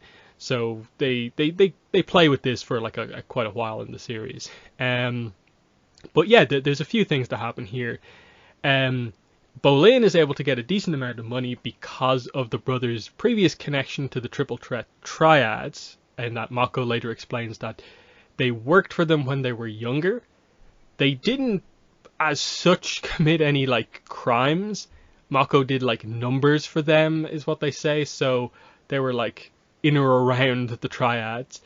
So they ask Bolin to work security for them here because there's a turf war coming up between a bunch of the different Triads.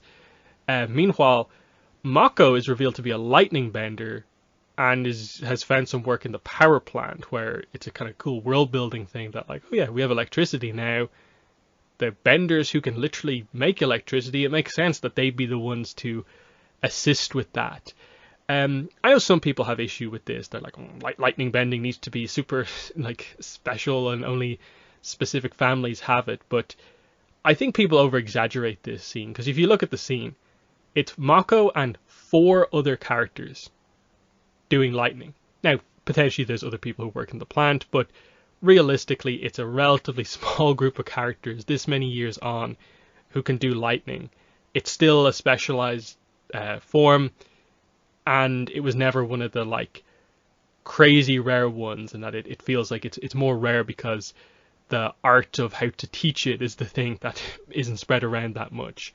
So but still, it's cool. It gets across Mako is powerful enough to have this technique despite having what feels like just like, okay, nothing particularly of note is said about the parents for the most part based on what we learn from the backstory. He's just seems to be naturally talented. Lightning Bolt Zolt, who we meet later on in the episode, is actually the one who taught him those skills. So it's cool the way that it all comes together. But what are your thoughts on those kind of little points here? The brothers' connection with the triads and Mako being revealed to be a lightning bender coming into play here. Yeah, I do remember that being like a cool moment, and that really did get a lot of people talking about it when it first came out, just because, that's something that was, so highly regarded in the past, but now it seems it's more, I don't know, more something that everyone else can do, more commodified maybe. I don't know the term for that, but yeah, I mean, I don't know. I mean, it doesn't particularly bother me, just the progression of bending and techniques, and sort of the whole idea of it being in the city where more things are being, communicated and learned potentially. And, we do know who he learns it from, and that's sort of like his whole thing and his whole name. So I don't know. It doesn't bother me too much overall. But yeah, I don't. The idea of Mako being in this sort of group and running numbers, which he says he was just running numbers, which depending on how you take that could be pretty involved or not very involved in sort of any illegal or illicit activities, but they tried not to dwell on that here because that's not really the focus, and I guess we're still trying to get the idea that our characters are like the good ones, like they've redeemed and they're trying to like make the best of a worse situation. So that's currently where they're here, where they're at, despite all the wrongdoings that have been done to them in the history. And I suppose while we're briefly mentioning triads, a scene later on with Scoochie, he actually lists off a couple of them. So the triple threat triads are like the main one, of course, but he also mentions the Red Monsoons and the Agni Kais. Now, the other two, ultimately, we don't actually end up learning too much about. I think this is probably one of the few times the Red Monsoons get mentioned. The Agni Kais are the ones who killed Asami's parents, as we'll go to learn. Other than that, the implication is that because of what happens here with the Equalists in this book, and then everything that happens because of, like, I think the Korra video game, then what happens in Turf Wars, a lot of these other triads just sort of either go away, aren't really around anymore, and even including relatively recent information, I think it's like, okay, we've got the triple threats, the creeping crystals, and the Terra triad is on the comeback from the RPG game. So it's interesting that we actually know quite a few triads, but not a lot of them are actually like super active. Especially the Red Monsoons, who I think are a water-bending triad. I'd like to learn a little bit more about them. I think Mako's opening scene in Book 2, he's actually taking down Red Monsoons, if I remember correctly. Because they are water-benders, I think, in that car he's fighting. So I think that is a reference to them. But I suppose while we're here, what are your thoughts on the triads and how they use these as like the gangsters in the city? Especially now that we have sort of like the kind of original form of these in a way, the Dao Fei kind of are like these. They're kind of more like honorable triads, I suppose, in a way. We literally see in the second Kyoshi novel that the Mach goes from having, a Dao Fei group to actually calling it like the Golden Triad. So that's kind of cool. But yeah, what are your thoughts on the triads as a kind of new dynamic that kind of gets introduced around here? Yeah, I like that introduction. I think that's something that works well for a city in this period of time. The fact that there are these organized groups of gangs that are, running different parts of the city, that are, moving money throughout the city, that are, having these turf wars that we later or that we learn about, that's sort of the reason for the increase of muscle that they were trying to get Bolin for.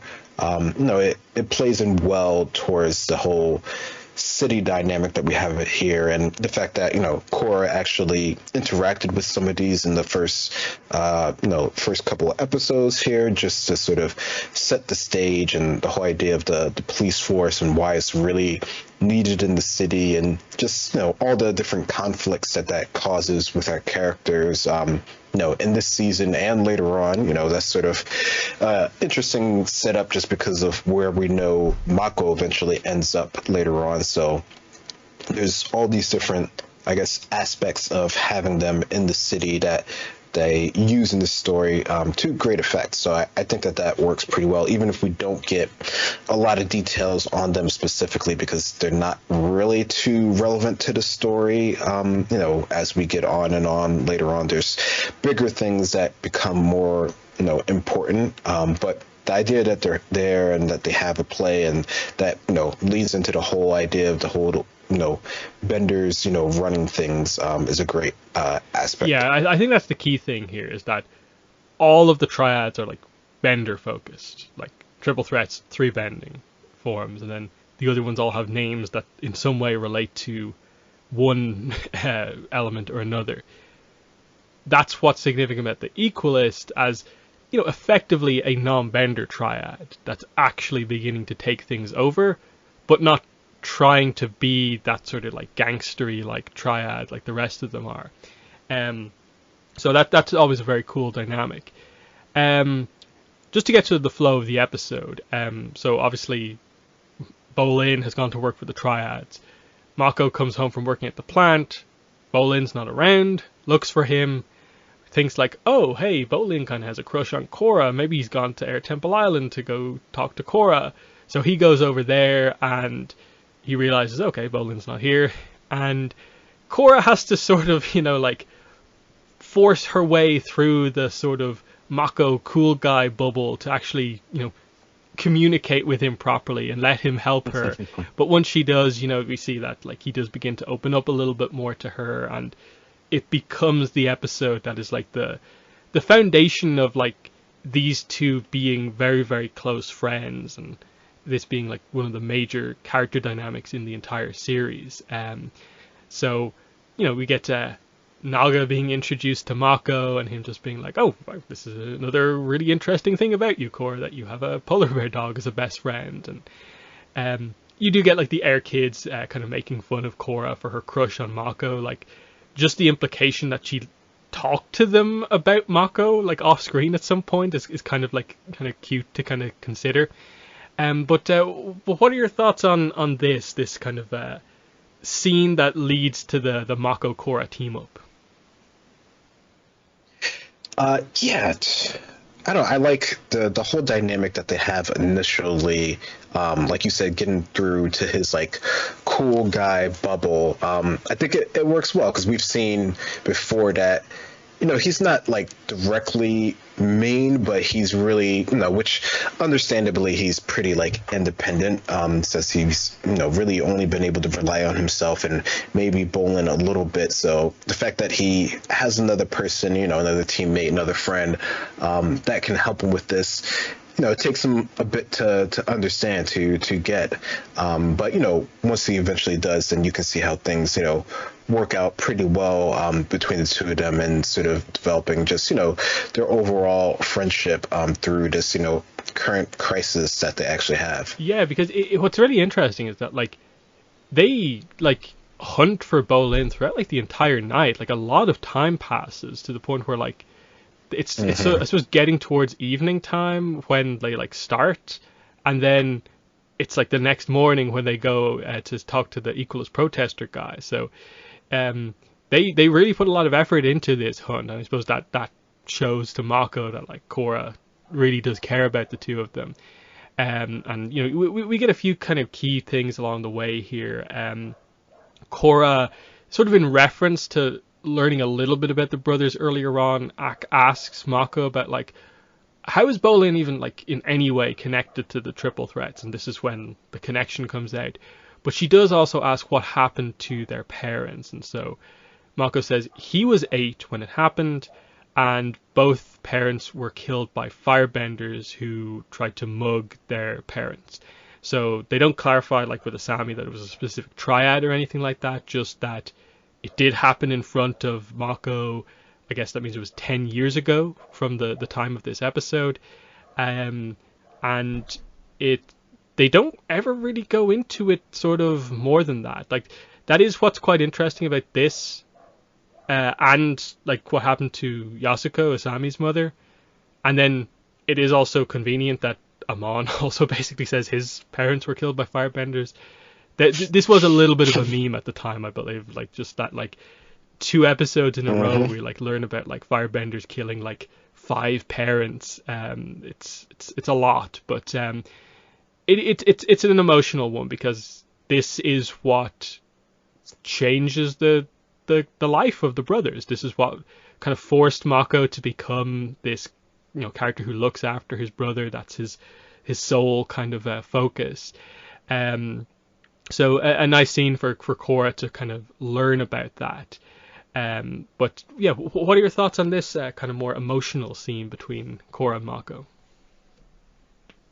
Yeah, no, it's after sort of I guess the initial sort of craziness of trying to find Bolin, it's nice to see this sort of more, I guess, sort of heart to heart moment. This is where you definitely see, despite it being like an uncomfortable situation for Mako, he's willing to open up at least a little bit about what's going on after seeing, how much effort that Korra is, putting into actually finding Bolin. So no, I like these little moments that they have here, and they have the whole sort of like funny wake up scene as well. Yeah, the little romance thing there, where I do like that. Like Mako's pretty relaxed about it, but it's Korra who absolutely like freaks out and like flies like 10 meters away from him the second they wake up.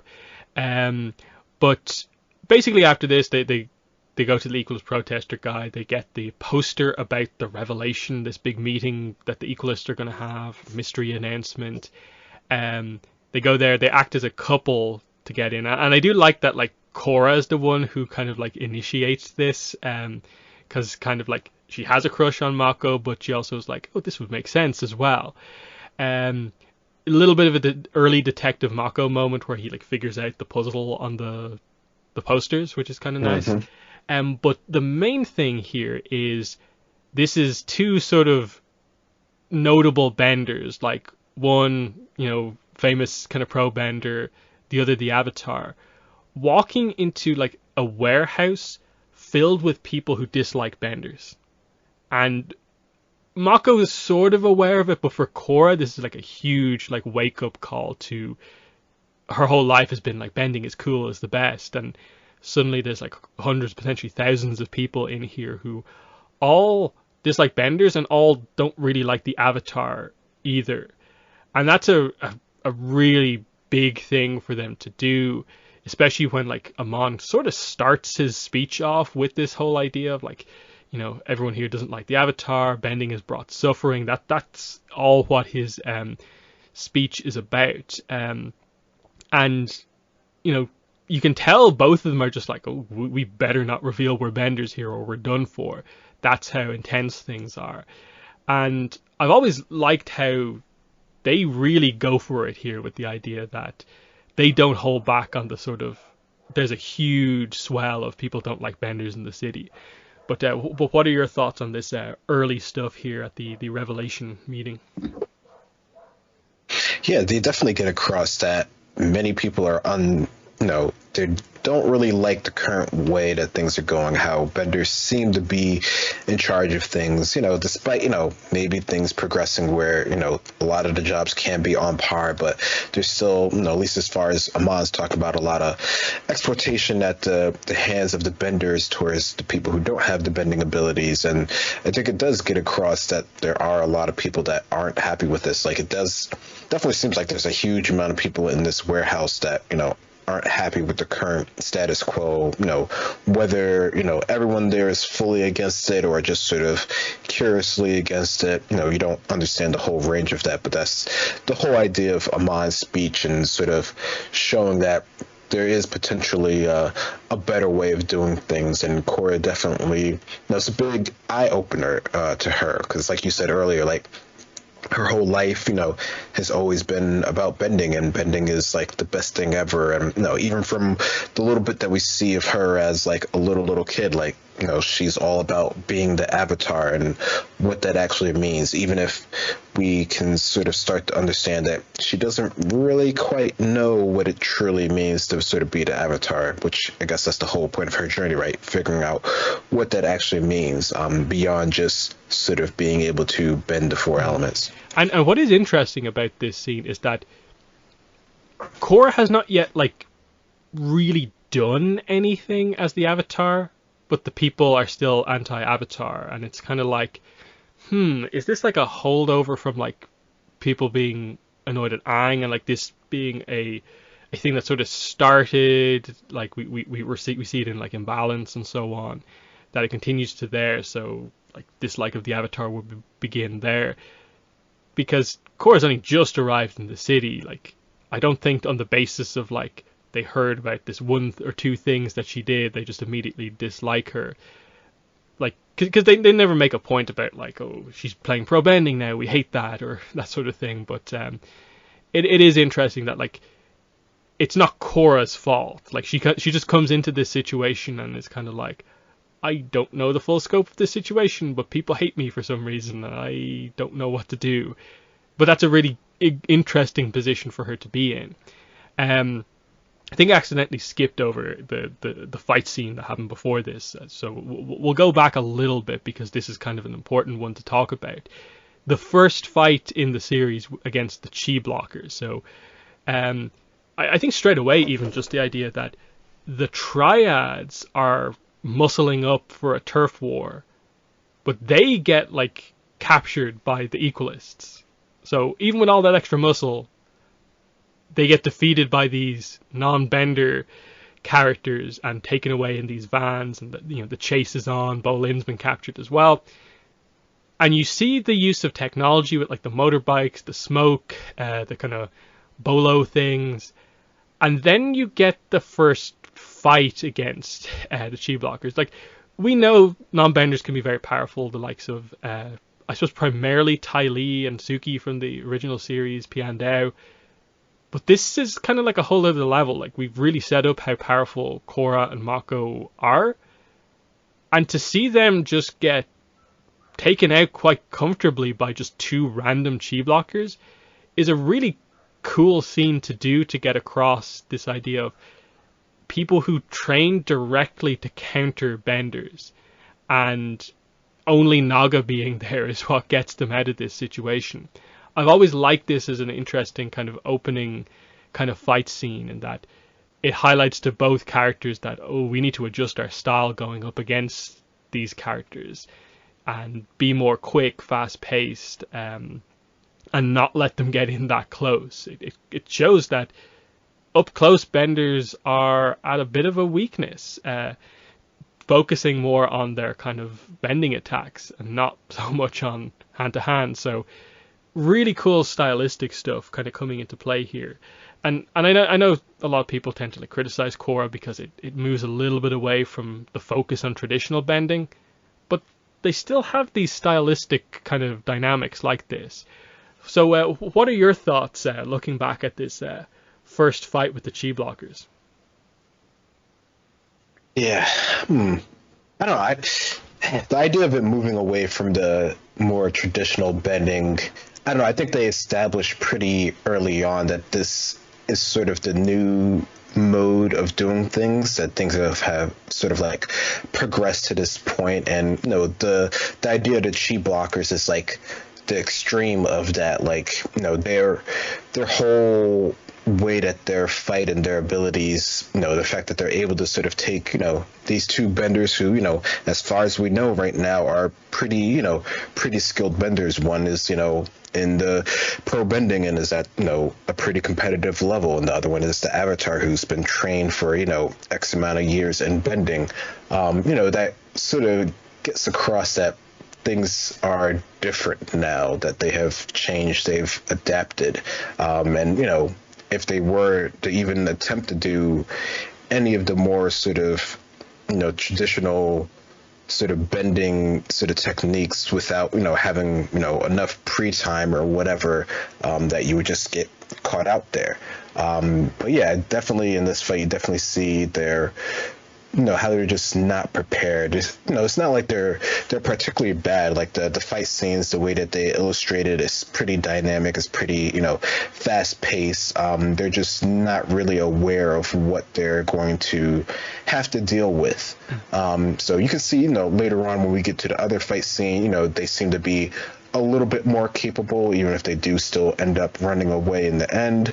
But it's more like a really, learning experience for them in order to like actually combat these forces directly. And of course, later on, most of these characters mean like almost nothing to our main characters. So, by the end of it, there's like a non-issue. But initially, you have to learn what you're up against. Yeah. What's the trope? Conservation of ninjutsu kind of comes into play.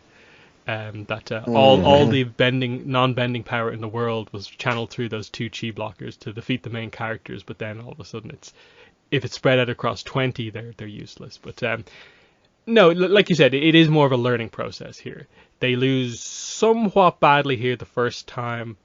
They adjust a little bit in the next fight, and it's more like dealing with the uniqueness of like the lieutenant. That is more what sort of has them on the back foot. Korra comes in, takes him out, and then they're able to fight against the lieutenant on a much more even playing field as time goes on. They definitely play on that idea of just like the unique aspect, similar to like over in ATLA, that a lot of the characters the first time they face Aang struggle because like I've never faced an airbender before, but then adjust and can handle him a little bit better as time goes on. So that definitely is the case here. But yeah, we have to get into Amon's speech here. So, like I said, a lot of mystery, and this is a key part about why I think Book 1, the fandom was so good in and around Book 1, because back when this was the new episode, we didn't know Amon was a bloodbender and like have all the answers to this. We had no real obvious way to just assume that like he was using this special technique that did this thing, that he was just using bending in a unique way. You kind of have to be like, well, this might be true. He's wearing a mask and he's mentioning like the spirit, like abandoning the Avatar, like giving him a power to take bending away, which is an ability we've seen. It's possible. And you're just kind of like, okay, it's weird, it's different, but he did take his bending away, so what did he do? And that's what was so interesting, in that like the amount of speculation that people had about this. One, because you have a masked character, so anyone could be under there, and everyone was a suspect pretty much.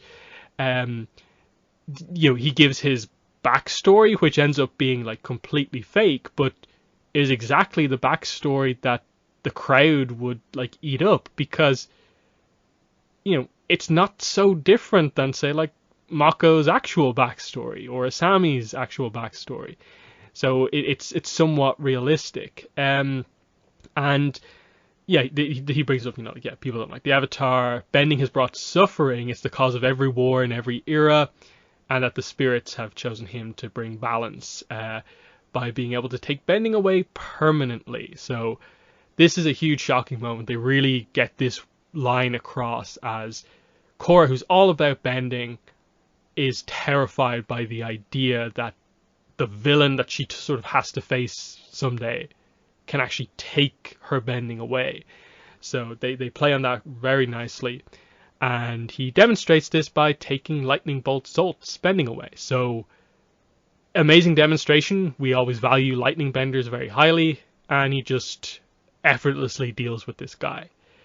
And again, this is one of those scenes where like it's so interesting, this little fight scene, because it plays on basically both parts of the sort of Amon, acting display as a, non-bender, but how he's actually using his bending, in that there's one aspect which is what he actually does to take the bending away, and then secondly, that when he's fighting Lightning Bolt Zolt, he is actually bloodbending him in the middle of the fighting.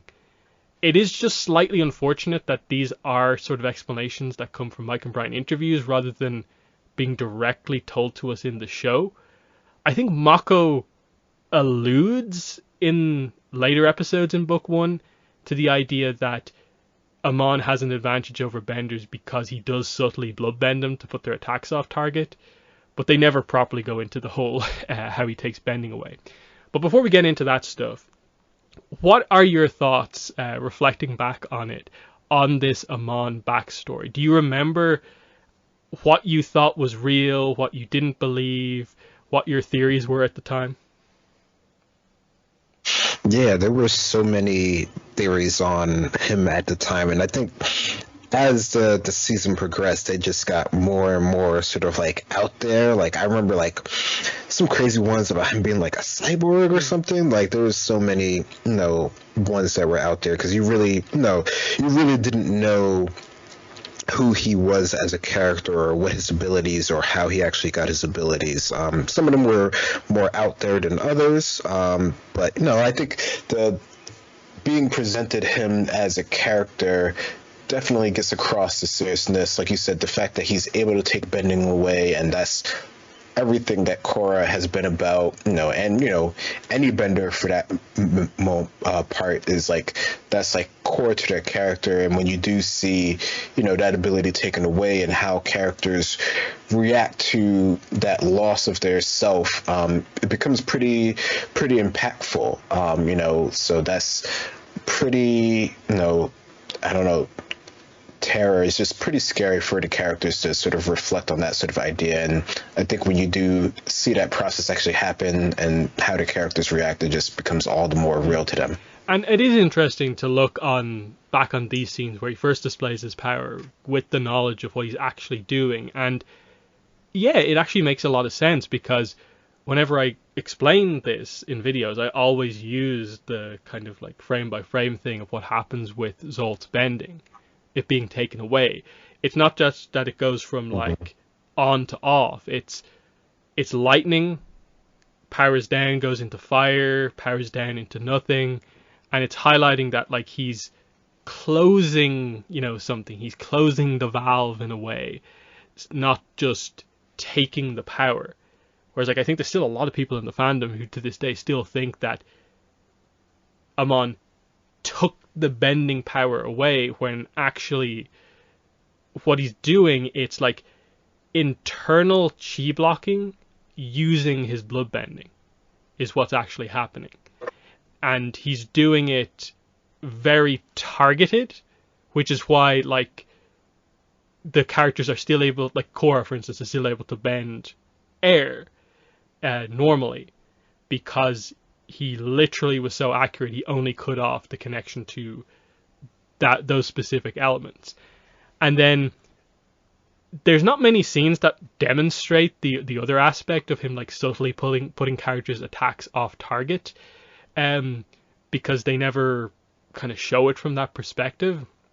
But you get the sense that like, oh, Lightning Bolt Zolt aims a fire attack at him. Amon is like aware he's kind of doing a fire punch, so he has him like directed slightly off to the right, so that when Amon dodges to the right, he dodges it like perfectly, and that's how he has sort of control over where his opponent is aiming, and it can make him look like he's the best non-bender fighter ever. So it makes for like the perfect sort of act that this is how he can be the best non-bender fighter, while using those powers. I still wish they explained it a bit more in the show. But what are your thoughts on his powers, sort of reflecting on them as they're introduced here versus what we know about them now? Yeah, there's a lot more that we can glean from it now with like interviews and other people talking about them and breaking it down. Because I think, especially initially, like the whole idea of this sort of like subtle blood bending, I think that's like completely like missed. Like, I mean, which I mean, I don't know if it would be too far of a stretch to really think that he just has the ability to read people in order to dodge their attacks like efficiently. Like the chi blockers, at least when they're not being sort of like cannon fodder type mode, are pretty skilled combatants. Like they're pretty much able to go toe to toe with most benders that aren't like of an exceptional level or don't learn specifically how to counter chi blockers. So the idea that he has that sort of skill isn't too far fetched, and he's supposed to be the leader of the group. He's the best chi blocker, so he would have, those abilities that others don't have. And yeah, the whole idea of him sort of, closing off, a person's ability to bend through, the illustration of this episode, I think that comes across pretty, well. You don't understand any of the sort of like hardcore mechanics of it that we do now, so I definitely can understand the idea of like, how is he actually doing this? Like, how is he able to sort of like turn off people's abilities to bend? But there's a lot of different things that sort of explain, and of course in this episode they're purposely keeping a lot of it pretty vague just to sort of have impact in this episode, which I think the way that we see the other characters who also lose their bending, it becomes pretty apparent that it's real, it's real enough to them. And even when we see it happen to other characters later on, when we get to a couple different episodes, you can see that, for all intents and purposes, it's gone unless there's some sort of higher level intervention that actually happens. Yeah, and it is interesting because like it's probably like, apart from like when they actually do character deaths, they actually do sort of play off the idea of like a bender getting their bending taken away. It's like they've been killed because they do collapse to the ground, like all their energy has been sucked out. And especially like later on with like Lynn, they really go for it there with like, this is a huge thing that's just happened.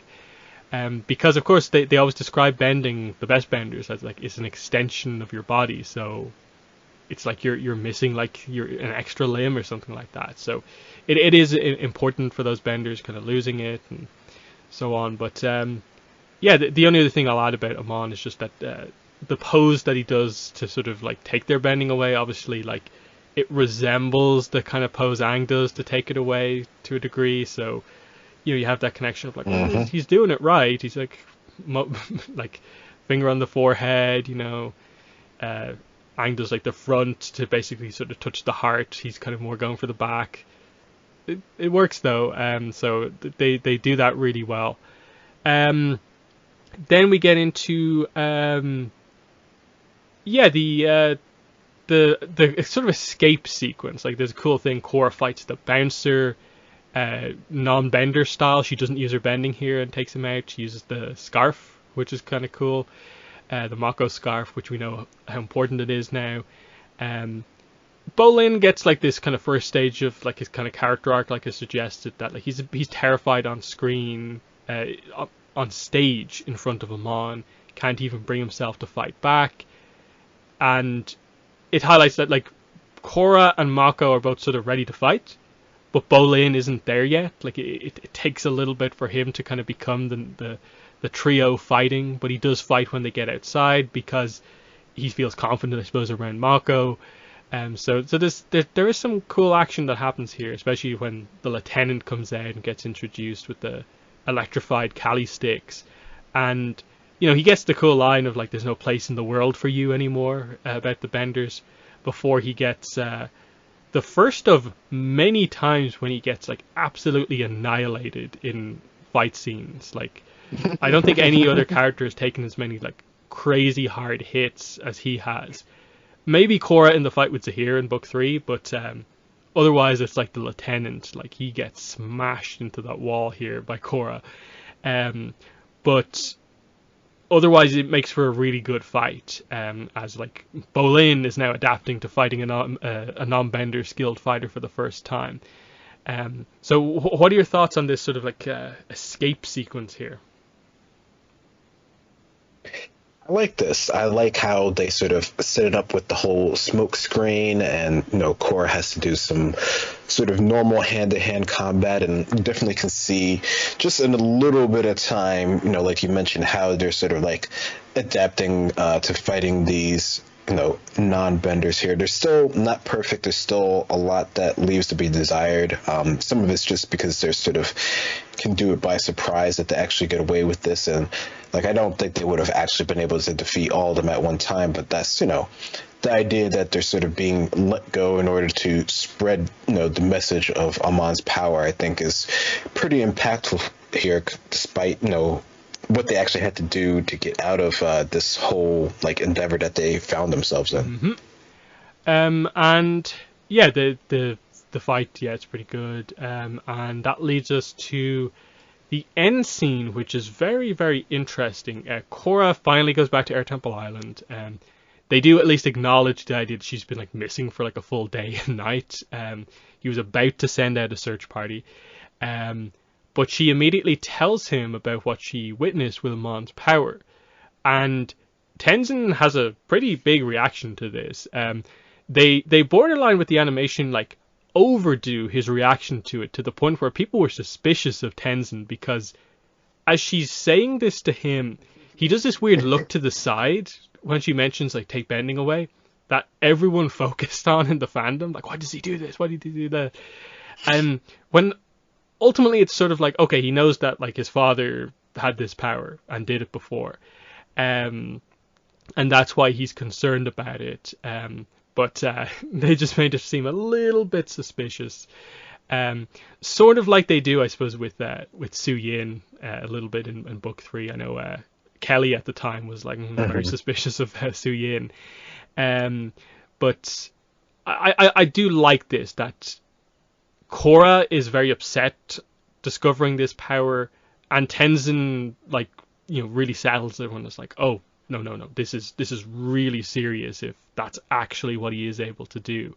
So I like that they're both on the same side about this, that it cuts through the idea of like, Korra, why were you missing for a full day? And it's like, no, we need to talk about this right now. This is important information for everyone to know. So what were your thoughts on this Korra Tenzin scene at the end? Yeah, no, I think he definitely, the gravity of the situation is impressed upon him at this point in time, because he's like really like a warrior type person, so I'm surprised he didn't already send out a whole contingent of White Lotus in order to like track her down at this point. But yeah, the whole idea that only the Avatar can do this, like anyone who's watched the original show knows how like impactful and serious that is to like the whole crux of Osai and everything. So the fact that this is here and it's really going to be sort of like a key element of the show is a pretty scary thing. Like, it's there's only so many things that you can think of that would like directly sort of like combat like the Avatar and the power that he or she actually has, and this is one of those things. So yeah, that is our review for K103. That means that on the next podcast we're going to be reviewing Avatar 104, The Warriors of Kyoshi. So we will probably have to do a few Avatar episodes where we do 2 Avatar episodes, just because some of the episodes are not like, it's not too much to them.